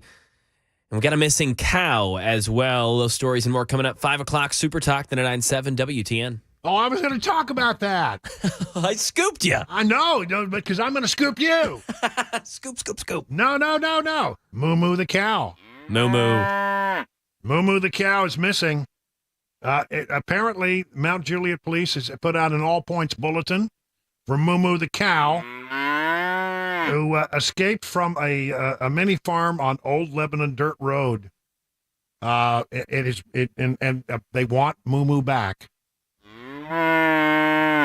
Moo is said to be friendly and responds to his name, but the owner stated that Moo is not a fan of other male cows. So, maybe friendly to a point. But, Moo needs to get back home. So if you've seen Moo, call the Mount Juliet Police. They'll help you get back in touch with the owner. It's 58 minutes now past the hour, 4 o'clock.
Five o'clock, I'm Mac Maury with your top stories. Mostly sunny, beautiful day on Music Row. 71 degrees. Traffic, complete weather forecast headed your way in 5 minutes. President Biden expected to visit the southern border in Texas on Thursday to meet with Customs and Border Protection officials and renew his call for Congress to approve new border security provisions that remain stalled out. Karen Travers brings us the latest. The White House says with this trip to the U.S. southern border Thursday, President Biden showing he's taking the issues there seriously. Press Secretary Karine Jean-Pierre on Air Force One. He's going to go directly to Brownsville, Texas, see exactly what's going on here directly from the Border Patrol agents who are doing the work, in the best way that they can with the resources that they have, but they need more. Jean-Pierre again criticizing House Republicans for walking away from the Senate bipartisan border deal, which she called the toughest and fairest agreement in decades. Former President Trump will be there at the same time in Eagle Pass, Texas. An NBC News poll from February 4th showed Trump has the edge on securing the border and controlling immigration by 35 points over Biden. Other polling showed voters in swing states, Arizona, Georgia, Michigan, Nevada, North Carolina, Pennsylvania, and Wisconsin, said they trust Trump more than Biden to handle immigration issues by a 22-point margin. Right now in Middle Tennessee, an endangered child alert has been issued for 15-year-old Sebastian Wayne Drake Rogers on behalf of Sumner County Sheriff's Office. Channel 4's Lydia Fielder fills us in. Now search teams actually just expanded their search area, and they even brought in more teams from the Nashville area here in Sumner County. They say they're focusing their search efforts on the 0.2 mile radius around this teen's house here in Shackle Island. We want to show you his photo again. This is 15-year-old Sebastian Wayne Drake Rogers. Sebastian has a form of autism. This photo was taken of him just last night. They're going on hour 9 of the search now. Teams have been looking for him since 6:30 this morning. The Sumner County Chief Deputy says he was last known to be at home just before midnight last night, and it's a huge effort out here. We've seen state troopers knocking on doors, deputies walking the woods, horseback patrols through the neighborhoods, firefighters searching retaining ponds, canines and drones, all the while aircraft are circling overhead. Nothing is out of the question. Deputies say he's 5'5", was last seen wearing all black. Officials say for now there are no public search parties, but if you live in the area, to check your Ring cameras. Anyone with any information is asked to call 1-800-TBI-FIND. Right now in Tennessee, 2 Pearl Cone High School seniors arrested today for bringing guns onto campus. Both 18-year-old Ladarius Britt and 18-year-old McKendall Green were found with 9mm handguns. Britt's gun came back stolen. Green would not say where he obtained his firearm. Both were charged with bringing a gun onto school property. That is the latest news. Traffic and weather next. I'm Mac Maury. Excuse me, Mac Maury. We have an important breaking news story here before you wrap things up. Ooh, scared me. Moo Moo the cow has been located. Oh. That apparently, according to the Mount Juliet police, has been found in an area near the Kelsey Glen neighborhood in a backyard, and is being transferred back to his own pasture. Again, breaking news: Moo Moo the cow has been found. Brian, if there's one thing we won't do here on Super Talk, we will cover the stories that you care about, and that's Moo Moo. I'll tell you what. All right. Thank you, Mac. I didn't mean to interrupt, but I just thought that people needed to know. Of course. Well, that's the latest news.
Well, good afternoon, everybody. It's 7 minutes now past the hour of 5 o'clock on Super Talk 99.7. Brian Wilson in the chair and on the air till 7 o'clock tonight, bringing you news, trying to, stay on top of all the breaking important stuff like Moo Moo the cow, but also bringing you real news that you need to know about.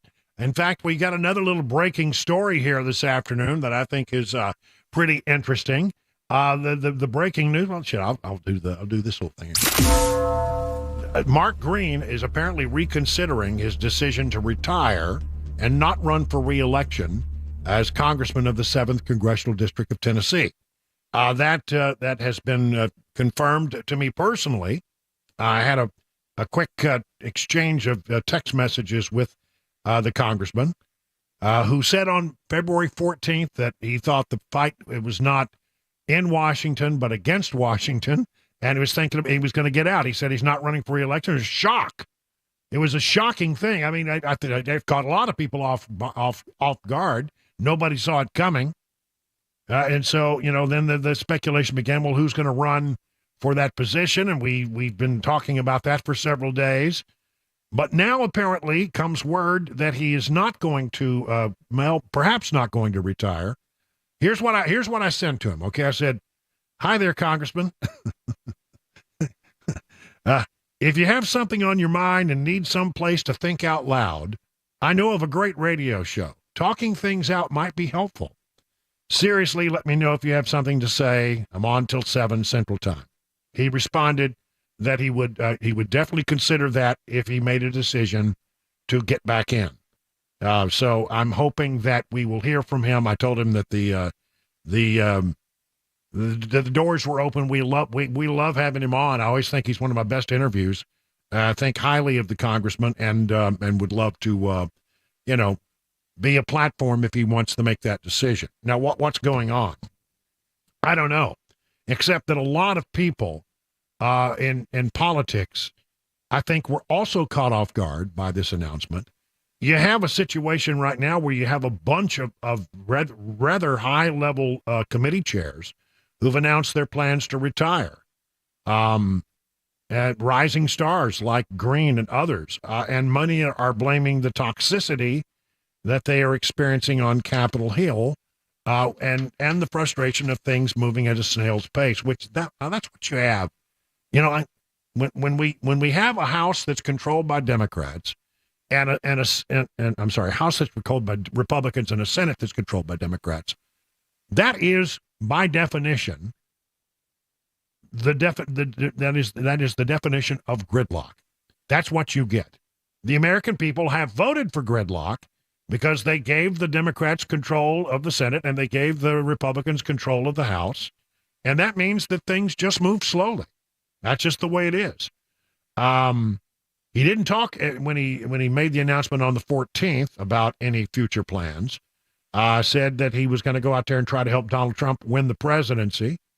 But here are some of the things that have been said and reported, by the way, first on a website called Punchbowl. I am hoping Mark Green will reconsider and get back in Tennessee 7. Mark is a solid conservative, and we need him to continue his work on the border. Senator Marsha Blackburn. Our country is in peril, and I need conservative warriors like Mark alongside me as we fight to save our great nation. Representative Andy Ogles. Tim Burchett, according to Punchbowl, called Green a good friend, and I would welcome him staying. So in our 2024 report, one of the things that I think is pretty interesting is that Mark Green is apparently, and the quote is, seriously reconsidering his decision to retire when after 2 weeks ago he said he would not be seeking re-election to Congress. We'll keep you apprised of that. I will say this. I don't have a dog in this fight. He's not my congressman, but I have a great deal of admiration for Green. I think he's an adult, and I think he's a rock solid conservative. I think he's done a great job with the Homeland Security Committee, which is being a chairman of a big committee like that is not an easy task. He has risen through the ranks very quickly. He is seen as a leader on Capitol Hill, and I just think very highly of him. And I don't know what his long-term political plans are, But, you can't run for governor until 26. So I don't know. Is this the time to get out or not? I think a lot of people would like to see him run for governor, that there are a lot of people who are going to have designs on that particular office, I think. But boy, I tell you what, it would be a great thing for the people of the 7th District if they could continue to have Mark Green as their congressman. Not saying that there aren't others who could do it, just saying he's a good one. He's a good one. All right. Bulk of Republicans locked in on support for Trump after the South Carolina primary. Was exactly as we thought it was going to be. No surprises there. Sorry, having technical difficulty. No surprises there at all. Trump just trounced Nikki Haley. Now, we're going to spend, on the back half of this hour, we're going to do a deep dive into what Nikki Haley what's going on with her. What is her plan? Because, she keeps saying, I'm not going anywhere. I'm here through, I'm just focusing on Super Tuesday, March 5th. Be interesting to see how that all works out. But I don't see a pathway for her to win the Republican nomination, none at all. But we'll explore what might also be on her mind as she looks forward. But Trump, has absolutely dominated the process so far. This story from the Epoch Times, bulk of Republicans are now locked in on support for Trump. Republicans in South Carolina delivered a decisive result for President Donald Trump. The former president demonstrated his command over Republican voters in the 4th and final early primary, defeating the state's former governor, Nikki Haley, by 20 points. The people have spoken for Trump, says Representative Ralph Norman, who was at one time a proponent of Nikki Haley's. Ms. Haley has vowed to continue her run for the White House at least through Super Tuesday, when 15 states will conduct presidential primaries. Yet the overwhelming support for Trump in South Carolina, which builds on the momentum gathered in Iowa, New Hampshire, Nevada, validates the assessment that he will be the Republican nominee. This, according to the Epoch Times. I agree with that assessment. And so then what about the other side of the equation? Well, before I get into that, let me give you some numbers. We have some numbers here. I got a lot of numbers I could share with you. Michigan coming up, but the pollsters have decided to take a look at the general election in Michigan and how it's shaping up, because it's a battleground state and a key one. A lot of people are writing about Michigan right now and how Trump might actually prevail in Michigan. According to this recent poll that came out today, in a two-way race in Michigan, Trump versus Biden, Trump wins by 2 in Michigan. He wins in this very important battleground state. If you look at the 5-way, who knows how many we'll have actually by the time we get there, 6-way, 7-way. In the 5-way race, Trump wins by 3. 2, he wins by 2 in the 2-way, he wins by 3 in the 5-way. And by the way, in the general election, again, general election numbers you have to look at, it's a reflection of the potential popular vote, all right? We don't elect presidents that way, but it is sort of an interesting metric to see how, the popularity of candidates, one against the other. They are now saying that Harvard-Harris has a poll out that says that if the general election were held today, Trump would win by 6. Now, that's getting out there to beyond the margin of error. In a 5-way race, Trump would win by 7. That's the expectation. Battleground states, he's looking good. I went through Real Clear Politics and took a look at some of the battleground states. Where is Trump? In Georgia, he's almost 7 points ahead. In the average, that's the average of polls. Wisconsin, it's close. Trump leads by 0.6. In Arizona, Trump leads by almost 5, 4.7. In Nevada, Trump leads by 8. In Michigan, he leads by 5. And again, in Pennsylvania, very, very close, but he leads again by 0.6. So the two tight ones to watch out there are Wisconsin and Pennsylvania. That's the Real Clear Politics average, right? But he's doing well, very well in Georgia, doing very well in Arizona, doing extremely well in Nevada, and well in Michigan. He's poised to pull off wins in those states if the election, of course, were to be held today. On the Real Clear Politics average of polls, they have Trump winning by 2 in a two-way matchup. In the five-way matchup, he wins by 3. So, again, you don't care so much about the popular vote. What you care about is how you're doing in the electoral math. And look, some states are always going to be blue and some states are always going to be red. It's them purple states you got to watch real closely. You got to watch them battleground states. And right now, out of 4 out of the 6, Trump is doing very well. Leading in all of them, technically, in the average of polls. That's not one poll. That's not 2 polls. That's a bunch of polls all averaged together. And so, I mean, things are looking pretty good for Donald Trump right now as this thing starts to heat up again. I think on March 5th, Donald Trump is poised to clinch the nomination. Now, what's going on with the other side? Michigan has a primary for Democrats, and I think it's tomorrow. Yes, it is tomorrow. And there are a lot of Democrats in Michigan who are now going to vote uncommitted because they just can't bring themselves to vote for Joe Biden. Now, what's this about? Well, it has to do with Arab and Muslim Americans. There are a bunch of them, about 2% of the population in the state of Michigan is either Arab or consider themselves a Muslim American.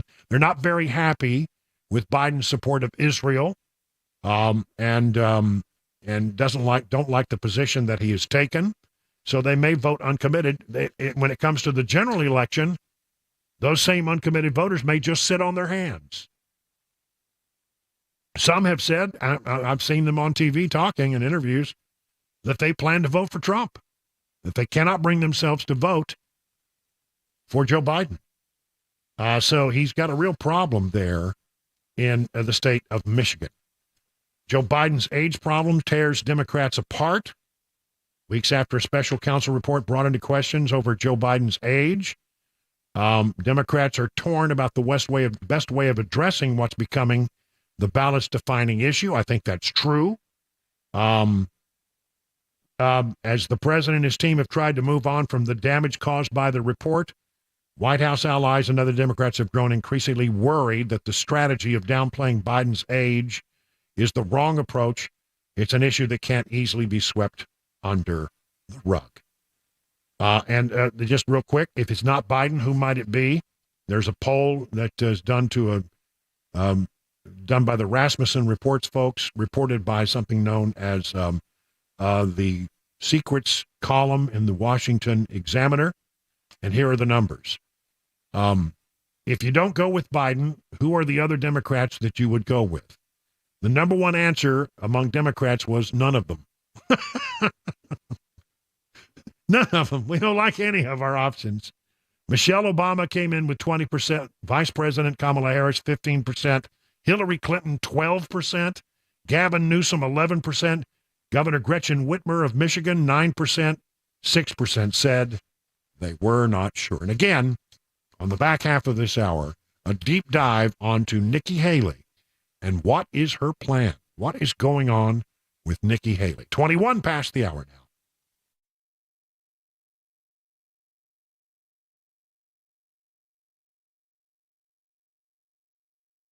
Oh, let me tell you about the folks over at King and Associates Insurance in Brentwood. They've been around for some 25 years, an independent agency, and that's what you need. I'm telling you, it's good to have an independent agency. You know why? Because they're looking out for you as an individual. If you deal with some of those big companies like, that do sell internet insurance, you're just a number. They don't care anything about you. They're just going to try to give you this square peg and shove it into a round hole and hope that you like it. But, listen, when you deal with somebody like an independent agency, they can shop around. They're not wedded to one policy product. They can look around and find the policy that best meets your individual need, and that's what you want. The other thing is customer service. I mean, if you call one of the big internet companies on the phone, what you're going to do, I'm telling you, you're going to get the phone call. You're going to be on hold. Your call is important to you when you hear that thing, but you know it's not. But at T. King and Associates, you call their number, 615-329-8121. You don't reach a call center. You get an actual human being on the phone who will take care of your problems. Multi-policy discount, 20, 25, 30, 35%. Huge savings are possible. So get your royal review today with King & Associates. Log on to tkinginsurance.com. King Insurance & Associates, royal treatment and great rates.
Alexander Smirnov to remain in jail, a police chase in Tennessee, and new information coming out from last week's AT&T outage.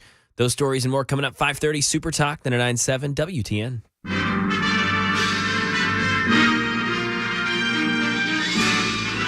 Spanning the globe to bring you the constant variety of sport, the thrill of victory, and the agony of defeat. That's right, it's time for Mac Morey's wide, wild world of sports. And now, without further ado, the man, the myth, the legend. You know him, you love him, you can't live without him. The one, the only, Mac Morey, ladies and gentlemen. Oh, the crowd is back. Oh, yeah. Not that full tepid force crowd we had on Friday. Well, we've got some good stories to cover here. I'm excited about today. All right. We look forward to it because I didn't get the memo. What are we going to be talking about? College basketball in full swing. March Madness just around the corner. Conference tournaments just even around a more nearer corner than the March Madness tournament. And with that comes, these last few games of in-conference play. A part of that this weekend on Saturday was Wake Forest versus Duke. And this is a classic ACC rivalry. Wake Forest has had on and off solid programs. This is a year where they're just kind of battling to be just over mediocre. This is not Duke's best team that we've seen in the past 2 decades. Definitely not even close. We've seen them win multiple national championships. Maybe the best college basketball coach of all time, Krzyzewski, retired just a couple of years ago. So they're in kind of this weird rebuild phase. Well, for a blue blood, that still puts you as a top 10 team. Duke, right, number 9 in the nation, still have some amazing players, one of which Kyle Filipowski, a 7-footer, can shoot the three and can dribble around. He brings up the ball sometimes. They run their offense through Filipowski. Yeah, he's fantastic. Well, Duke was down late against Wake Forest. Filipowski hits a big three to bring it back within 1. Wake Forest goes down. A turnover from Duke in their last possession. All in all, free throws in the game. Wake Forest ends up winning at home against Duke on a Saturday, and their crowd is going crazy. They're holding 83-79, and they storm the court. As we've seen for years. For decades and decades, they storm that court. And who is walking still by himself? It's Filipowski. And you see Duke's head coach and Wake Forest's head coach meeting at the half-court line. They're shaking hands, hey, good game, doing their thing, right? And then Duke's head coach turns over and sees Filipowski getting absolutely pummeled by fans running and storming the court. And he's going, oh, expletive. Starts running over there, has security. Kyle Filipowski gets, helped off the court as he's limping. Gosh. But this is a 7-footer. And so, those limbs are long and you always get scared. Is he going to step on someone's foot, twist an ankle? Is that knee going to get banged up? And that could be a long timetable as far as injury. Yeah. So Filipowski got hit in his right knee. And then he hobbled over. We don't really have an update on that injury. But now this has sparked the whole conversation that I've seen had over the years. Should we abolish storming the court? Yeah, I think it should. The court is for players, not for fans. I think that's the way it ought to be. Look, I know that sometimes in a really, really exciting game, you have an outcome, but you can't control the crowd. You can never predict exactly what the crowd's going to do in a situation like that. And I enjoy the excitement, but you know what? Stay off the court. That's where the players play, not the viewers. The issue is that unlike football, where you've got a buffer zone between the stands and the field, right? Basketball stadiums are, the bleachers run right down to the court. Oh, yeah. Exactly. So it's how are you going to physically keep people off of the court without putting up some sort of barrier? Yeah, and we've seen there was another smaller school this last weekend who it was after the Filipowski thing, so I'm sure they had some tape on this how to do this, but they had their whole coaching staff already have blocked off their whole team, which I can understand how you could do that and maybe be premeditating the storming of the court. But for a guy the game just ended. Filipowski is literally the only one on that side of the court. He's by himself. I don't know how you're gonna really get him in a secure spot before you've got hundreds, even thousands of kids running with no regard for anyone in front of them, even if it is a 7-footer Duke player. And yeah, it's unfortunate. Part of me wants to say, yeah, let's keep this tradition. I love watching these kids go out and have a great time and storm the court. But then, this is a guy who's going to get drafted in the first round of the NBA. This is a guy who's got millions of dollars on the line. And if he's seriously injured, you just cost him millions and millions of dollars. Well, exactly right. And you can't run that risk. And you know what? The way you stop it is to have the team penalized by the organizing body if they do it. And they know if you do this, it's going to hurt the team. They won't do that. Yeah. Yeah, penalty, a fine for the university. Yeah. Or maybe you vacate a victory here or there. Yeah. I know. Make it hurt. Make it hurt. I agree. All right, listen, we went way over, but I love that conversation. Time now to take off the snazzy sports hat and put on your news hat because it's time for the news on Super Talk 99.7.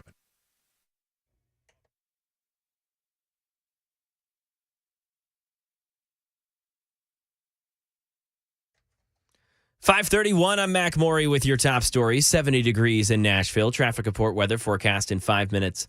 A federal judge in Los Angeles has remanded a former FBI informant to jail who's accused of lying about Ukrainian money given to Hunter Biden. His claims sparked impeachment attempts by Republican lawmakers, but the information was allegedly a lie. Alex Stone was in the courtroom on Monday in Los Angeles when Alexander Smirnov was told he will remain in jail. Smirnov, who his attorneys tried really hard today to get him released, saying he has worked for the U.S. government for many years as an informant for the Department of Defense and the FBI, never been convicted of a crime, that he's never been accused of lying before. But prosecutors said, yeah, but look at these lies. And even in September, peddling Hunter Biden lies to see who would gobble them up. And some crime in Tennessee. 19-year-old Hans Catalan Rodriguez was arrested on Saturday after leading police on a chase through Davidson County. Officers attempted to stop Rodriguez in a gray Infiniti G36. He kept driving. Officials noticed a cloth hiding that license plate. After multiple attempts to stop him, a helicopter began tracking him. They followed him to a home on Antioch, where he exited from once he was ordered to do so. Officers confirmed Rodriguez's identity from a Guatemalan ID. He told officers he did not have a license. He remains jailed on a $54,000 bond. And following last week's major outage affecting thousands of AT&T customers across the country, the company announced that the breakdown was caused by a, quote, software update gone wrong, offering some compensation for its affected users now. Rebecca Jarvis. In a statement, AT&T has apologized, saying to help make it right, we're reaching out to potentially impacted customers and we're proactively applying a credit to their accounts. That credit is, quote, the average cost of a full day of service, and that comes out to roughly $5. Some customers have already reported getting a text from AT&T apologizing for the outage. If you do qualify, that $5 credit should show up on your bill within 2 billing cycles. And that is the latest news. Weather, traffic next. I'm Mac Morey, WTN News.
Let me tell you about the folks over at Busy Bee, man. I got a story for you about Busy Bee.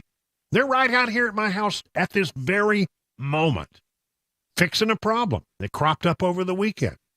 Yeah, it turns out I got a sewer problem. But you know what? I called them today and I told them, well, you know, I had an unusual schedule. I need you guys to come out and see what you can find out what's going on with my sewer system. And they found the problem right away. They had this high-tech camera that they used, and they found it. And they're in the process now of resolving my issue. I mean, it's getting dark out there, and they're still out there working on it. They're good people. They listen. The thing is, I've had to call on them on several times on short notice, and they show up. They get the job done. I've always been real impressed with them. Now, listen, if you have a problem at your house, at your hacienda, just, call this number, 615-775-7833. And the folks at Busy Bee will buzz over to your hive and do for you what they do for me, what they did for Chris last week. So, I mean, really, this is the place to turn. Busy Bee Plumbing, Heating, and Cooling, your official Rude Pro partner. Again, that number, 615-775-7833, online at busybhvac.com.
39 minutes now past the hour of 5 o'clock on Super Talk 99.7. I'm Brian Wilson, your friend and radio buddy, and this is The Drive on this Monday, February 26th, still 71 degrees outside. Very pleasant day, considering it's late February. I'll take it. And so, look, I promised you in the first half of this hour that we would do a deep dive into what in the world is going on with Nikki Haley. Chris, do you still have that other soundbite that we pulled up earlier? Okay, good, because I'm going to call for it here in just a moment. So, Nikki Haley gets, beaten pretty soundly in South Carolina. It's pretty embarrassing. She's a former governor from that state, and Trump just trounces her and by 20 points. It's just about like everybody thought it was. By the way, there were a lot of people who voted in this primary who weren't Republicans. And she had a lot of support from Democrats who were messing around, crossing party lines, independents as well. So, Republicans definitely have decided that Trump's the guy. So if you took out the Democrats and the independents, it would have been a much worse beating for Nikki Haley. But, she says, look, she's still in it. And after her concession speech, if that's what you want to call it, where she said, we're gonna stay in it till Super Tuesday, blah, blah, the folks at Fox News were asked, what do you think about that? And Ari Fleischer, who I've always liked, I like Ari quite a bit. I knew him a little bit when I lived in Washington. And Ari Fleischer was called upon, and he said, I just heard what she said, and it sounded like to me like she's setting the table for a no-labels run as an independent. And I've been saying this for some time now. Here's what Ari said. I've been around a lot of these candidate speeches. I've written a few. That was a no-labels speech tonight by Nikki Haley. That was a speech when she says, no matter what, I am running. When she trashes Joe Biden, trashes Donald Trump, she is setting herself up to run down the middle. And look what happened in South Carolina tonight. She won, according to the Fox voter analysis, independent voters by 19 percentage points tonight. Now, that's only 7% of the people who voted in the primary, which is why she got her clock cleaned in the primary by Donald Trump. But when you look at independent voters, she sees a huge group out there. And when you look at the country, independent voters are 43% of the country. Republicans are 27%, Democrats are 27%. So she is looking ahead and seeing a swath down the middle that doesn't like Biden, doesn't like Trump. I can just feel it. I watched it. My reaction was immediate. Mm-hmm. She is declaring. And so why won't she drop out of the race? Because she sees herself on the runway to something new. And when you see yourself on the runway, you don't pull your plane off the runway. You get ready to take off. That's what she's doing tonight. Well, listen, I think Ari may have it right. In fact, I don't know. If only there had been somebody who'd been saying this exactly a month ago. I remember it as if it was almost a month ago. Can you imagine this scenario? She comes to the microphone in a day or two and said, maybe even comes after South Carolina. It's very clear to me that I no longer recognize the Republican Party today. I don't feel comfortable. It's not that my positions have changed. I feel like the Republican Party has changed. Now, I'm not saying I agree with this. I'm just saying this is what she would say. And she says, so I am now announcing that I will be an independent candidate for the presidency. And I'm leaving the Republican Party. Yeah, I mean, gee, somebody did say that about a month ago. Well, listen, you like the flashback thing? Yeah, it's nice. Yeah. It sets the stage nicely. Yeah, thank you. It's radio. It's theater of the mind. Well, okay, so what about that? I mean, here's Joe Cunningham, who represents the No Labels Party, talking on Fox News, and he says, look, there are many people that we might be talking to, but listen to everything he has to say. I'll stop you at some of the most important parts. Joe Cunningham, speaking on behalf of the No Labels Party to Fox News' Will Cain. Well, I mean, the truth is we're talking to a lot of spectacular people right now, and we're not ready to unveil those folks just yet. This has been a project to essentially give Americans another choice if they're unhappy with the presumptive nominees, which, it appears is going to be Trump versus Biden right now. But we don't know. Nikki Haley, she's going to remain in the race. You can't count her out completely. And hats off to her for staying in it and for sticking with it. But we're looking for great quality people, folks that have broad appeal to independents, Democrats, Republicans. And yeah, I mean, Nikki Haley is somebody we'd definitely be interested in. How about that? There's more. And what's your timeline in selecting a candidate? So we won't be making a decision before Super Tuesday. Super Tuesday. Didn't Nikki Haley just say that she was going to be in the race all the way through Super Tuesday? That would be sort of a decision point for her? Super Tuesday? Again, more from Joe Cunningham. We've said from the onset that after Super Tuesday, we're going to look at who the presumptive nominees are. And if the vast majority of Americans are unhappy with those, and we feel like we can put forward a ticket or offer our ballot line to candidates who can win, then we're going to offer that ballot line. We're in a great spot right now. We're on 16 states currently. We have a pathway to get on all 50 states plus Washington, D.C. It's important for folks to remember at this particular time when Ross Perot was running, he was on 0 states. So, they've always said we're not even going to get in until Super Tuesday, which seems to be the point in which Nikki Haley seems to be making a major decision after Super Tuesday. And he makes another point. He says, you don't really have to have huge numbers in a three-way race to prevail. And so, we're right on track, if not ahead of the game. And, we're just securing ballot access right now. That's what we're focused on. In a competitive three-way race, in every state in our country, with the exception of 2, all electoral votes go to the candidate who wins the most number of votes in their state. Like, so, for example, in South Carolina, Michigan, Georgia, in a competitive three-way race, a candidate can win all electoral votes with as little as 34, 35% of the vote. You don't have to get over 50%. That's right. He's right about that. If you are in a three-way race and you have 3 candidates, you could end up, and you could actually run as an independent, get 34% of the vote, and you could actually end up winning the thing. Now, where would Haley get her 34%? Well, remember, 27% of the electorate is generally thought to be Republican, 27% thought to be Democrat, and then you got this bigger group in the middle who are the independents. Sometimes they go left, sometimes they go right. They're the mushy middle. And remember, we talk about the mushy middle all the time because you cannot win a national race without the middle.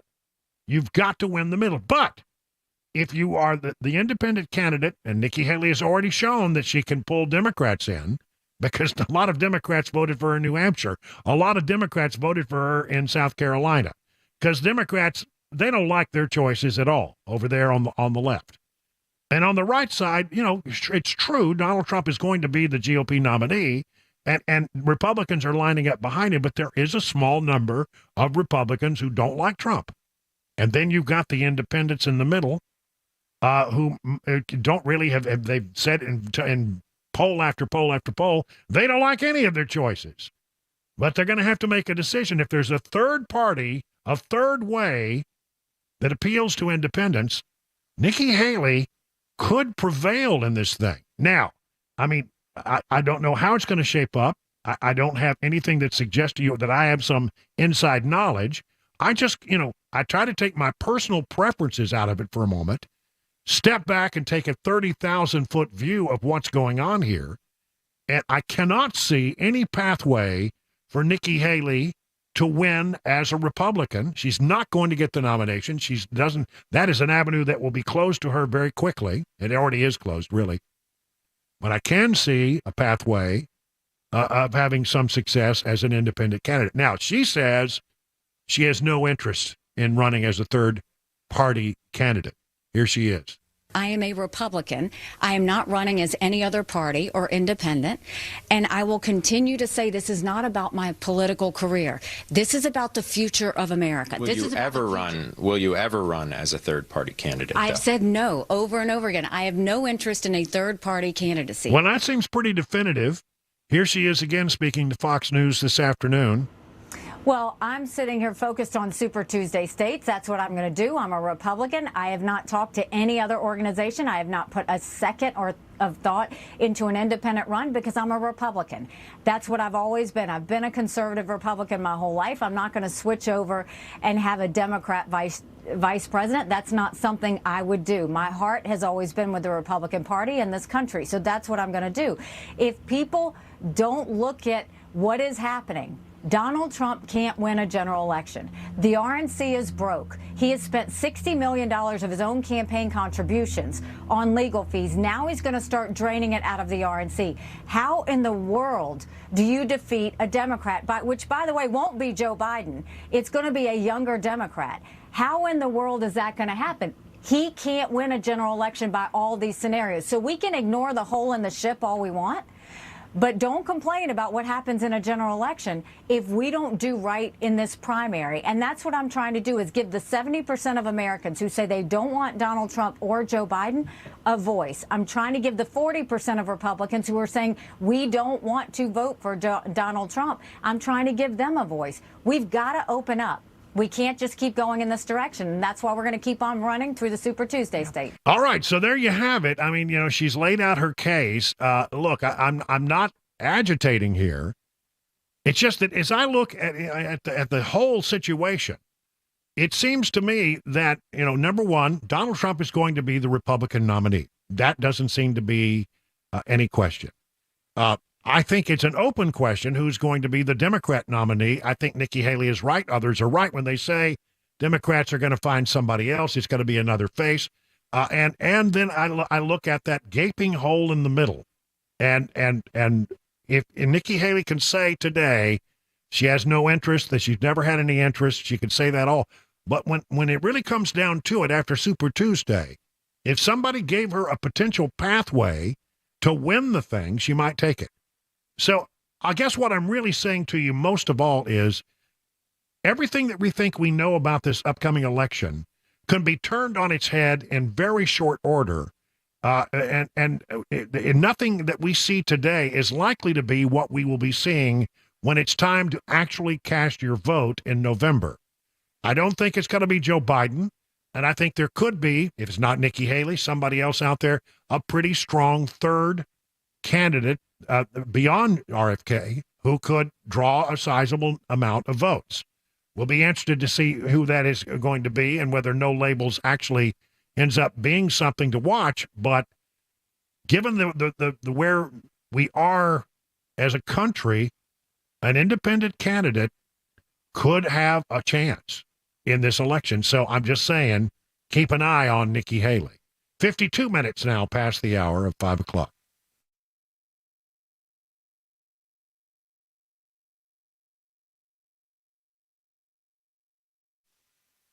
So how are you faring in this rough and tumble market? The experts at Beacon Capital Management understand it can be a little scary, but here's the thing. Beacon Capital Management has a plan to assess where you are and help make any mid-course corrections that may be needed. I mean, wouldn't it be great to have peace of mind that you're on the right path? Beacon can give you that. And now listen, the experts at Beacon will take some information for you when you call this number, 615-488-9303.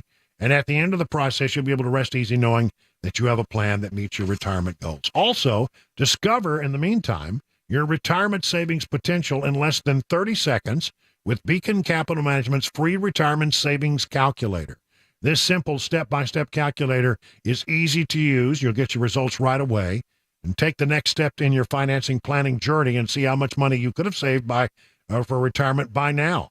Again, if you want to talk to them in depth, 615-488-9303. Learn more at askbeaconnow.com.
What was it like the last time you were at an auto repair shop? Was it stinky, smelly, greasy old rags lying around, filthy countertop? I mean, another thing that stinks is repair shops that keep your car forever.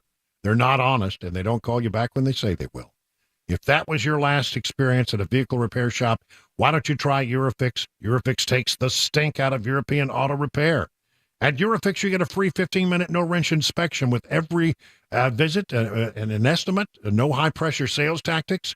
At Eurofix, you get a 3-year nationwide warranty and a free loaner car with every repair as well.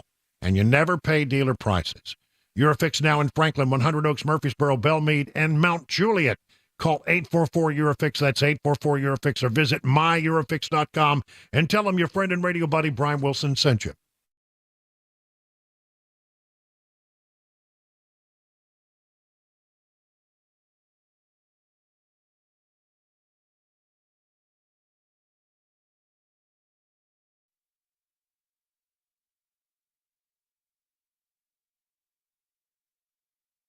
.601, I'm Mac Morey with your top story. 67 degrees in Nashville. Traffic complete weather forecast coming up in 5 minutes.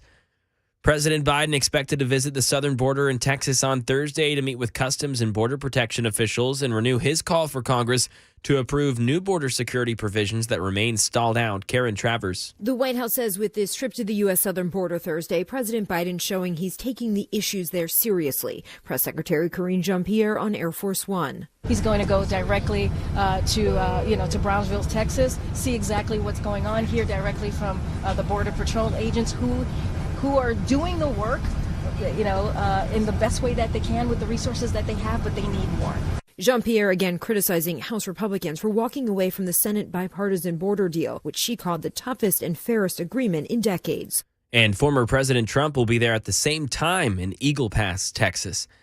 An NBC News poll from February 4th showed Trump has the edge on securing the border and controlling immigration by 35 points over Biden. Other polling showed voters in swing states as of Arizona, Georgia, Michigan, Nevada, North Carolina, Pennsylvania, and Wisconsin said they trust Trump more than Biden to handle immigration issues by a 22-point margin. Crime in Tennessee, 19-year-old Hans Catalan Rodriguez was arrested on Saturday after leading police on a chase. This is through Davidson County. Officers attempted to stop Rodriguez in a gray Infiniti G36. He kept on driving. Officials noticed that there was a cloth hiding that license plate. They tried to stop him multiple times. They eventually had a helicopter begin tracking him. They followed him to a home on Antioch where he exited the house once he was ordered to do so by officials. Officers confirmed Rodriguez's identity from a Guatemalan ID. He told officers he did not have a license. He remains jailed on a $54,000 bond. Prosecutors today asked the judge overseeing former President Trump's criminal case involving a hush payment to a porn actress to impose a gag order. Aaron Katursky. The Manhattan District Attorney's Office said Donald Trump has a long history and continuing pattern of public statements that attack judges, jurors, lawyers, witnesses, and others involved in legal proceedings against him. Prosecutors said a limited gag order is needed to protect the integrity of the case and to avoid prejudice to the jury. A spokesman for Trump said it's a request by another deranged Democrat prosecutor. DA Alvin Bragg wants Trump prohibited from attacking anyone associated with the case other than him. In some money news, we've adapted a lot of our habits due to inflation. Daria Albinger says that includes when we go to the supermarket. Economists at Ernst & Young say inflation's changed the way we do our grocery shopping. Instead of filling our carts with name brand items, many Americans are shifting to store brands, and retailers are noticing the change. They're responding by offering specialty labels like ShopRite's Bowl and Basket or Stop & Shop's Nature's Promise, a lower-priced organic line. We're also buying fewer non-essentials like snack foods and gourmet items. And that's the latest news. Traffic and weather next. I'm Mac Morey, WTN News.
It is 8 minutes now past the hour of 6 o'clock on Super Talk 99.7. Good evening. It is still a pleasant 69 degrees, and people are making their way home. Hope everything's gone well for you today.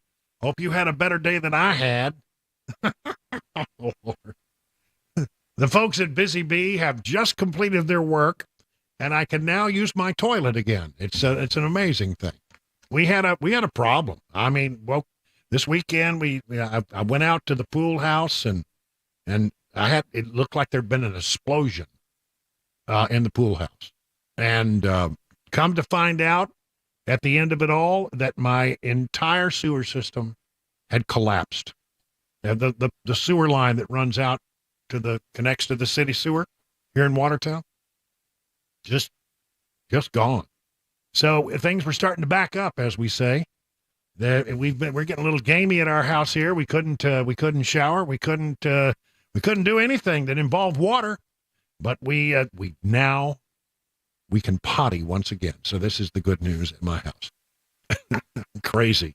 But thank you for the good folks at Busy Bee who are out there working from 1 o'clock till dark to fix my sewer problem. I mean, you know what, Chris? I mean, when your sewer goes out, you don't think about all the things that you can no longer do. Oh, I think about it. Trust me. You can't shower. You can't wash dishes. You can't do the dishwasher. You can't wash clothes. Unless you're going to take it, put it in a bucket and take it out and wash it with the hose. I guess that's what you have to do, but I'm telling you, I mean, it was a mess around here. So we are now back up and operating, and all potties are working at full functional speed. So, well, let's hope they stay that way. That's our goal. That's our goal. What a mess, I'm telling you. But thanks to the folks at Busy, I mean, truly, they've been working hard out there this afternoon, and I really appreciate it. Let's talk about a little Biden Incorporated news, and then maybe a little news about Trump and some of his legal battles and where things stand. This is an interesting story found in the New York Post today. Biden told Russian oligarch, the ex-Moscow mayor, to be good to my boy during a phone call while he was vice president, according to an associate of Hunter Biden's back in the day. Then Vice President Joe Biden allegedly told Russian billionaire Yelena Baturina and her husband, ex-Moscow mayor Yuri Lutskov, to be good to my boy during a 2014 speakerphone conversation, according to a former Hunter Biden business associate who was interviewed Friday as part of the House impeachment inquiry. We're talking about Jason Galanis. Now, he's now a federal inmate. He went to jail after allegedly defrauding an American Indian tribe. He was in Alabama at a prison down there, and on May 4th, he says that on May 4th, 2014, the sitting vice president of the United States, Joe Biden, called into a party in southern Brooklyn featuring his son, business partner Devon Archer, and the Russian power couple. I was present when Hunter Biden called his father on a cell phone and put the call on speaker. Present for the call were Yelena Baturina, an investor in Rosemont Projects, her husband, Yuri Lutskov, the former mayor of Moscow, and Devon Archer, Galanis told congressional staff in testimony obtained by the New York Post. During the May 4th party, we were told to go to an area of the restaurant to gather because Hunter was going to call his father. Hunter called his father and said, "Hello, hold on, Pops." Then put the call on speakerphone and said, "I'm here with our friends. I told you we're coming to town," and they wanted to say hello. The vice president said hello, some pleasantries of hope you had a safe travels, then seemed like he wanted to bring the call to an end by saying, "Okay, now you be good to my boy." How can Joe Biden claim that he has not been involved in the business dealings of his son, Hunter Biden? Hunter responded by saying everything is good and we are moving ahead. He said he had no knowledge. And here is somebody who says, I was there. There was a group call. The vice president, the sitting vice president of the United States at the time, called in and said, "Hey, you be good to my boy." And Hunter responded by saying everything is good and we are moving ahead. The vice president said something about being helpful, and Hunter ended the call by saying that he was going to call his father later to follow up. Now, the White House did not immediately respond to a request for comment on Galanis' prison interview. Took place in Montgomery, Alabama, in which he also laid out new claims about Joe Biden's alleged role in Chinese and Ukrainian business relationships. Now, the Post was able to find some corroboration of the convicted fraudster's account. An email from Hunter Biden's abandoned laptop indicates he was due to attend a birthday party at Romanoff Restaurant, 4 p.m., May 4th, 2014.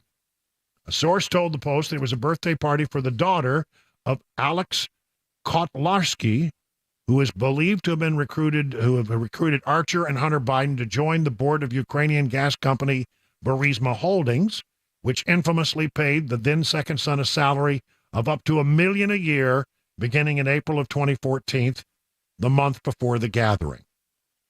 The Post has not been able to confirm with other witnesses the precise quotes attributed to Joe Biden at the Brooklyn party are confirmed that he called. But why, listen, you're in jail, right? The last thing you want to do is cause yourself more problems. Am I correct? So, you at this point, you got nothing to lose but to tell the truth, the whole truth, and nothing but the truth.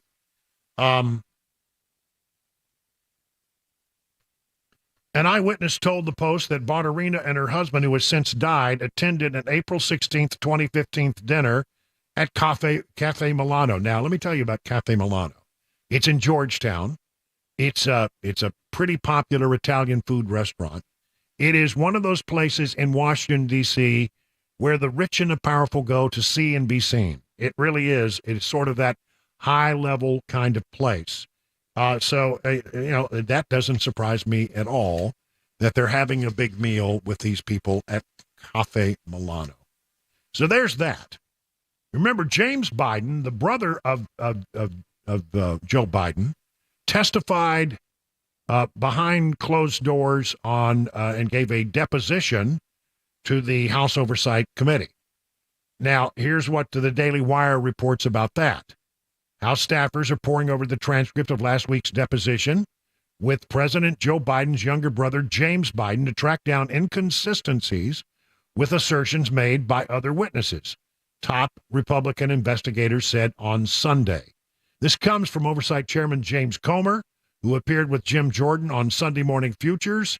Although James Biden denied in his opening statement that Joe Biden had any involvement in his business activities, Comer said two witnesses with business ties to the Biden family, Devin Archer and Tony Bobulinski, and other associates have made claims that clash with what James Biden said. They all say the same thing, that the Biden family capitalized off of Joe Biden, and with Jim Biden, he said some things that aren't consistent with other people who have been interviewed, with other amounts of evidence that we have in the form of text messages and emails. And right now, as we speak, our staff is going over, reviewing all of that to determine whether or not Jim Biden, in fact, told the truth in his transcribed interview. Jordan said his big takeaway from the deposition was Jim Biden was, who are you going to believe? Jim Biden, who multiple times has changed his story. Jim Biden, who had multiple business ventures that failed. Jim Biden, who had multiple people he still owes hundreds of thousands of dollars to. Or Tony Bobulinski, whose story has not changed, who's been a successful business guy, who came forward and said certain things that Jim Biden just totally disagreed with. Well, I think he's right about that. It comes down to a question.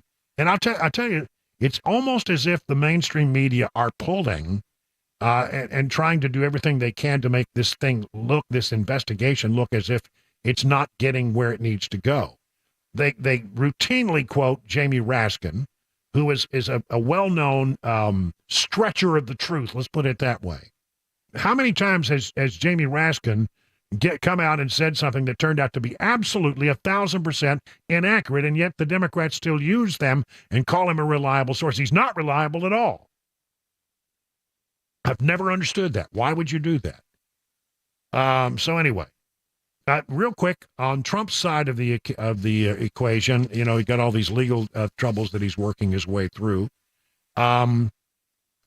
This story, former President Donald Trump filed a notion of appeal, according to Breitbart, on Monday, today, in the matter of the New York civil judgment finding him liable for fraudulently inflating his net worth on years of financial statements. Remember that $355 million fine.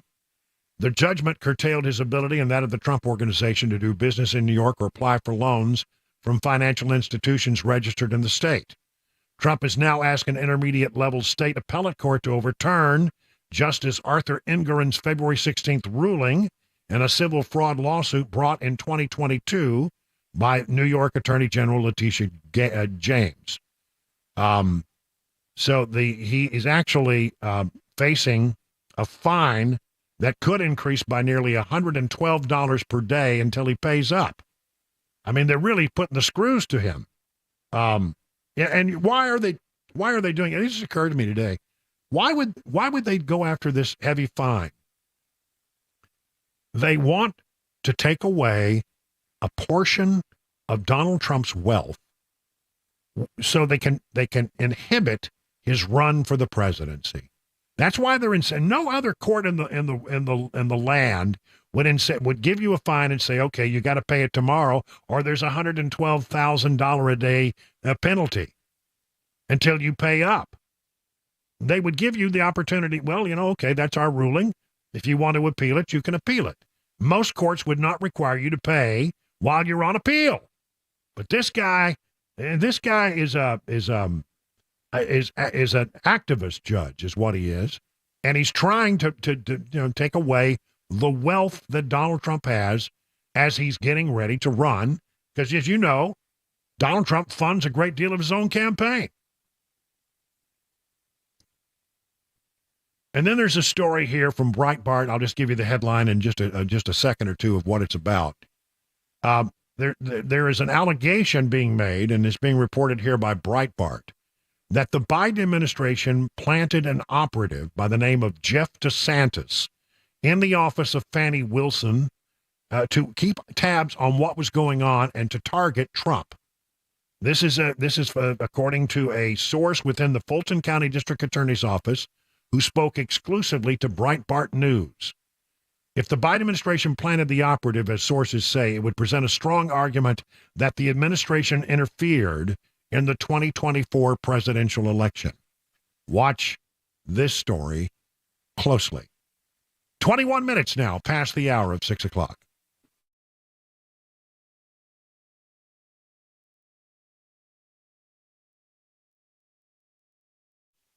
Hey, you headed home? You thinking about dinner? How about going to a Brass Lanterns or Legends restaurant near you? They're celebrating 35 years here in Middle Tennessee, and they wanted me to share with you some of their daily specials. On Mondays, it's fresh breaded chicken fingers with fries and coleslaw, only $8.99. Tuesday, featuring slow-cooked 8-ounce prime rib and a side for $18.99. Wednesday, a 6-ounce choice sirloin with a side, only $8.99. Thursday is all-important hamburger steak day, $8.99. On Sundays, they feature 3 of their pasta dinners for $9.99. Remember, for over 35 years, the Brass Lantern and Legends Restaurant have given you authentic, made-from-scratch, delicious recipes at affordable price. That's right, good food at an affordable price. That's what you want. And they don't want you to forget their daily lunch specials, which start at $6.99. Also, don't forget to pick up some of those delicious Johnny Fleeman products at your local grocery store. You're going to enjoy your next visit to a Brass Lantern or Legends restaurant nearest you.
All right, McMorey, thank you very much. Listen, we got a lot more to talk about. Just very quickly, you heard that promo just a moment ago for the event on March 5th at the Nashville Palace. Let me just give you my personal invitation.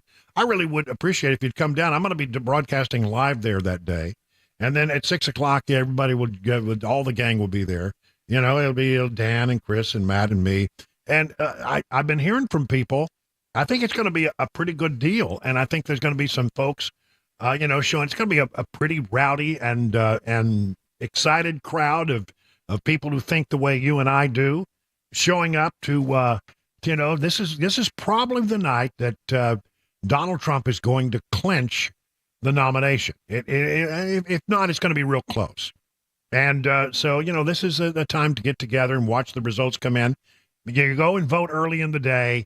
Plan on sitting around in the evening and watching some of the results with us as we, give you our assessment of what's going on.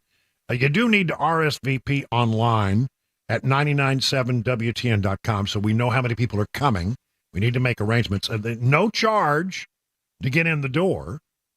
But, food's on you because I didn't take you to Ray's and neither did the company. So, you're going to have to get your own food and drink. We love you, but we're not feeding you. That's just, I'm sorry. You guys would be, I know your appetites.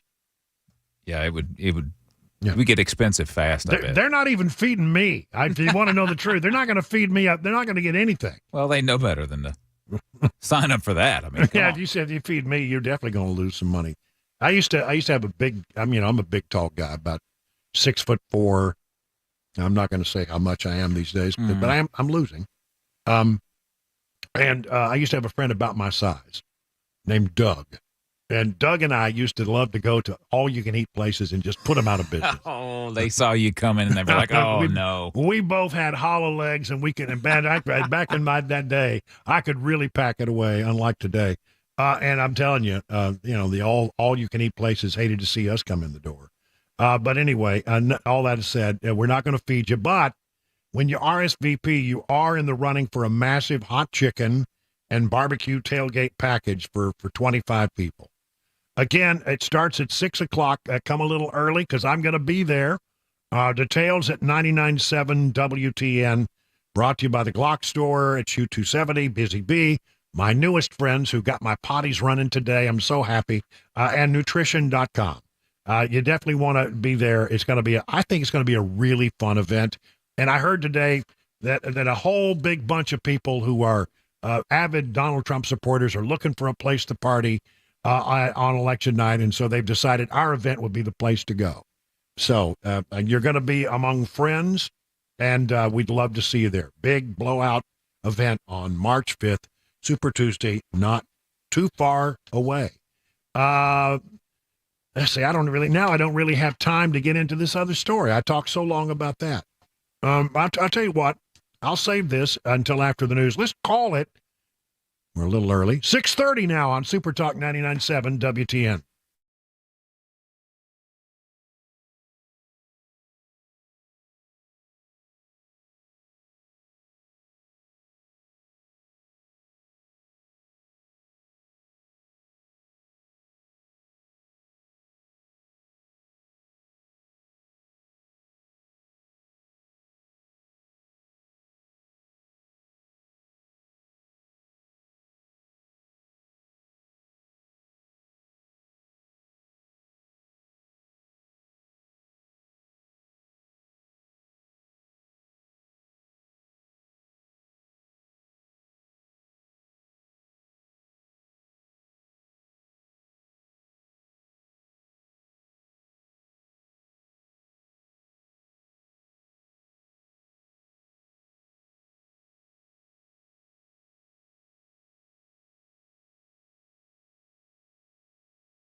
Let me tell you about the folks over at Nashville Golden Coin.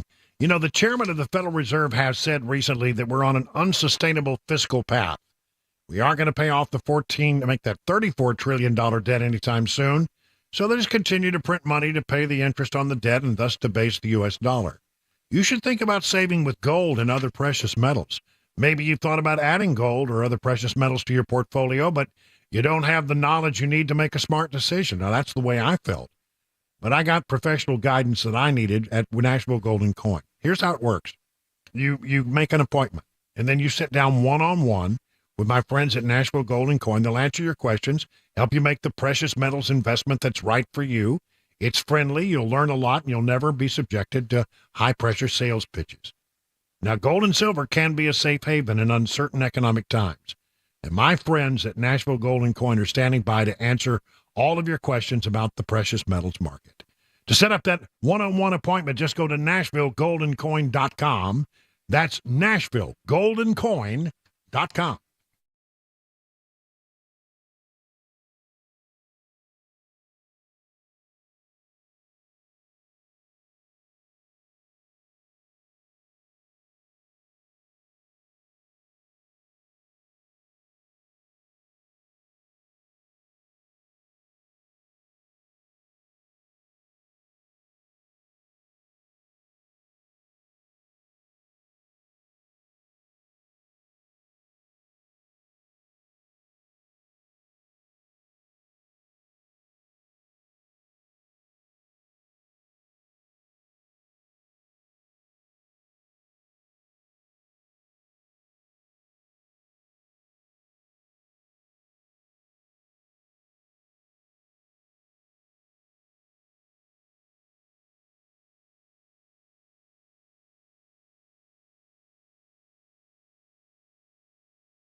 "37 minutes now past the hour of 6 o'clock on Super Talk. Brian Wilson in the chair for just a few more minutes until we hand it over to Mark Levin, the great one, and he'll carry on throughout the rest of the evening. We'd love to listen in to Mark. I'm telling you what, the guy he's always just full of so much knowledge, just spilling out all over the place. So hang around after this show and listen to Mark. Let me start out with a whole series of stories that have to do with the border at first, then I'll move into some other news as we wrap things up. You know, on last Thursday, Laken Riley was running on her college campus in Georgia. Just, you know, she's going to college. Her career and her future was before her. Just, you know, just trying to get a little exercise, trying to get a run in. When, according to police, 26-year-old Jose Antonio Ibarra reportedly killed her at random. He's a Venezuelan national who crossed illegally into El Paso in 2022 and was released into the U.S. via parole. That's right.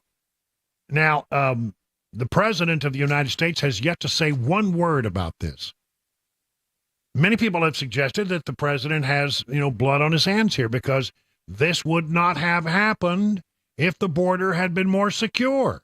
If you're stopping people at the border, a guy like Ibarra does not get through the cracks and does not go on to cause mayhem and allegedly, according to police, kill this woman. He's had plenty of time to talk about other things. He talks about George Floyd all the time, and he certainly was no saint, as we all know. So there you have it. He's got nothing to say about it. But all of a sudden now, the Biden White House has apparently awakened up and said, oh, my gosh, seems we have a problem on the border. I guess we better go down there. Here is Karine Jean-Pierre on Air Force One earlier today talking about the president's plan to go to Brownsville. On Thursday, as you all know, President Biden will travel to Brownsville, Texas to meet with U.S. Border Patrol agents, law enforcement, and local leaders. He will discuss the urgent need to pass the Senate Bipartisan Border Security Agreement, the toughest and fairest set of reforms to secure the border in decades. He will reiterate his calls for congressional Republicans to stop playing politics and to provide the funding needed for additional U.S. Border Patrol agents, more asylum officers, fentanyl detection technology, and more. Okay. All of a sudden now he realizes he needs to go down there. Here's more from Karine. This is an issue that the American people, majority of American people, care about. And so what the president's going to do, he's going to go to the border, as I just mentioned, go to Texas, more specifically Brownsville, and he's going to hear directly from the Border Patrol agents. He's going to see for himself to see what they've been doing on the ground. Remember, these Border Patrol agents have been doing everything that they can to secure the border with the resources that they have. They need more. Well, you know what's interesting about this? First of all, going to Brownsville. I've been covering the border story almost every day on this program. It comes up at least once a day when I'm here. I have never heard of a problem in Brownsville. Across the border from Brownsville is Matamoros. Have you heard anything about the crisis they have in Matamoros? No. They're going to a place where there isn't a problem. And he's going to talk to, I promise you, a very, very carefully screened number of Border Patrol agents. I have a feeling that, they're going out of their way to handpick people who are going to give them the photo opportunity that they want. But I guarantee you, if you were to put him in a room with 15 randomly picked Border Patrol agents, the President of the United States would get an earful. His ears would be blistering by the time they got, because, these guys are frustrated by what goes on down there. They're following the laws that have been laid in and the guidance has been laid down by Homeland Security. This is the way we interpret the law. This is what you will do. It's their job to follow the administration, even if they disagree with it. But they know that what's going on, and the Border Patrol, by the way, the Border Patrol people who speak on behalf of them, the people who are in the Border Patrol Union, are very adamant that Joe Biden is the cause of this problem.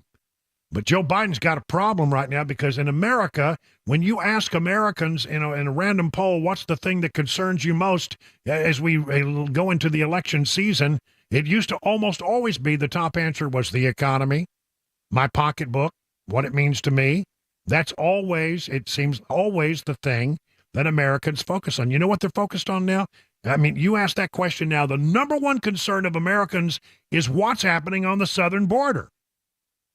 And Joe Biden realizes if he's going to have any hope at all, he's got to turn around the perception that this problem was not caused by him, but in fact, it's the problem that is caused by Republicans. We all know what that is. I got several buttons to describe what that is. For one, it's this. And the second one is that's what that is. Everybody knows that, we didn't have a problem, or not, it was certainly not any kind of near the problem that we have now when Donald Trump was in office because he had policies in place that stopped people, the stay in Mexico policies, other things. He had a policy that actually kept the border relatively secure, a lot more secure than we've had in a long time. He wanted to build a wall in Mexico. He wanted to do the things to secure the border, right? We all know that. And by the way, we had a pretty good grip on things when Donald Trump was president. But the day that Joe Biden took office, one of his first actions was to set forth a bunch of changes in the way that they interpret the law. And these are called executive orders. And the executive orders, created the chaos that we have down there. This is chaos they wanted. But now they realize, it may have served our political purposes long term, but people are pretty hacked off about it. So now we've got to do something. So we got to figure out some way to change the narrative and blame Republicans. And that's what they're going to try to do. They're going to say, look, the Republicans won't work with us on this bipartisan proposal that was worked out between the White House and a few senators. And I'm glad that they're not considering it, because that is a bunch of hooey. What Joe Biden wants is more money to process people more quickly. That's it. He says he doesn't have the authority he needs. He has all the authority he needs, and he's probably going to say something while he's down there about some of the things that he wants to do now that will stem the flow of illegal immigrants into this country. But he always had this power. He always had this power, and everybody knows it. I'm sorry, I got off on a tangent there, but I'm telling you, it irritates me. You're going to go down there and do a big dog and pony show, check the box, so people can't say, well, he never went to the border. Well, he's not even going to a part of the border where go to Eagle Pass, right? You want to go to El Paso. There's nothing going on in Brownsville. It just, again, these people. Here it is. Most Americans call illegal immigration a very serious problem. FoxNews.com. A majority of Americans now support building a wall along the U.S.-Mexico border, according to a Monmouth University poll released today. The poll found that 61% of Americans say illegal immigration is a very serious problem. Illegal immigration has taken the center stage as a defining issue in this presidential election year. Other Monmouth polling found this to be President Biden's weakest policy area, including among his fellow Democrats, said Patrick Murray, director of the independent Monmouth University Polling Institute. Similarly, 61% of Americans say immigrants seeking political asylum at the border should be made to stay in Mexico while their claims are processed. Just 35% say they should be allowed into the U.S. while they wait, according to the poll. 53% of participants say they support building the wall at the southern border. 46% oppose it. It's the first time a majority of Americans have supported a border wall since Monmouth began polling the issue in 2015, although the poll does have a margin of error of 4.1%. Last week, another Monmouth poll found that Biden's approval rating on immigration sits at only 26%. When broken down by party affiliation, slightly over half of Democrats, 54%, said they approve of Biden's handling of immigration, but just 21% of independents and 2% of Republicans said the same. By the way, Monmouth also found that nearly half of Americans, 47%, believe that Biden's bill that he keeps saying they need to pass does not go far enough. 28% say the bill's about right. 12% say too tough. So he's going to go down there and make a big dog and pony show. But I'm telling you what, the BS is running very high on this trip for sure. Imagine being in San Diego. More than 1,500 migrants were released from Border Patrol's custody in San Ysidro bus stop, dropped off at a bus stop in San Ysidro in just the span of 3 days. That's about 500 a day. It's disgraceful for our country and what we've become, and the fact that this is how we're treating immigrants, says the mayor, our county supervisor, Jim Desmond.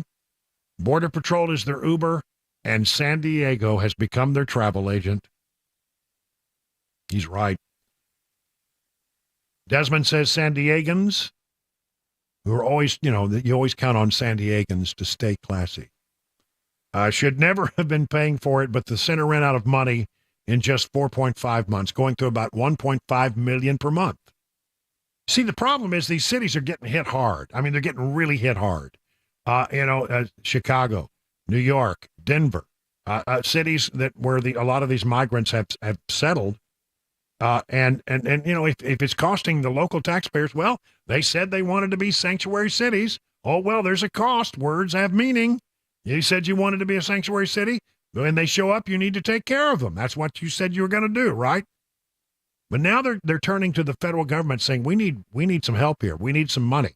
Okay, now that's where I have a say in it, because that's some of my tax dollar money, and I don't think the federal government should spend a penny on this. It's a problem of their own making, and the cities need to handle it, and I don't want my taxpayer dollars to go for that. Closer to home, there is a bill pending in the state legislature, House Bill 2190, will be heard by the House State Government Committee on Wednesday, which would authorize Governor Bill Lee to send between 3,000 and 5,000 National Guard troops to the Texas border for up to a year. It would cost about $1.4 million, and I think this has a pretty good high chance of getting through. The governor wants to do it. We've already done it to some degree. We need to do it more. Look, Texas is carrying the load here, but Republican governors from other states, we need to help Governor Abbott out, and we need to do it and make sure that they can keep trying to do something.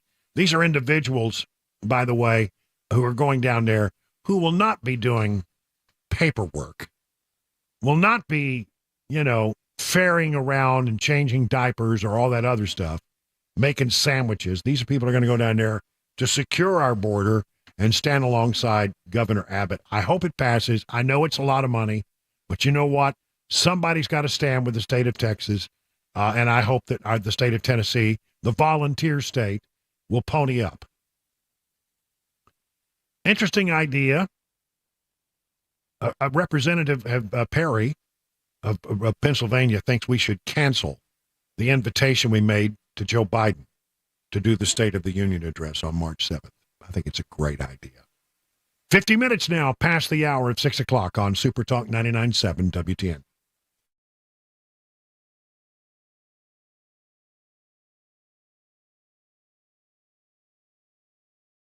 Well, let me tell you about my friends over at Stoltzko. If you're in the market for a pole barn, the two brothers that run Stoltzko are the two guys you need to talk to. Exceptional quality, craftsmanship, and fair prices. They can build a new pole barn to your specifications with your needs in mind. That's the Stoltzko difference. Now, you can use pole barns for all kinds of things.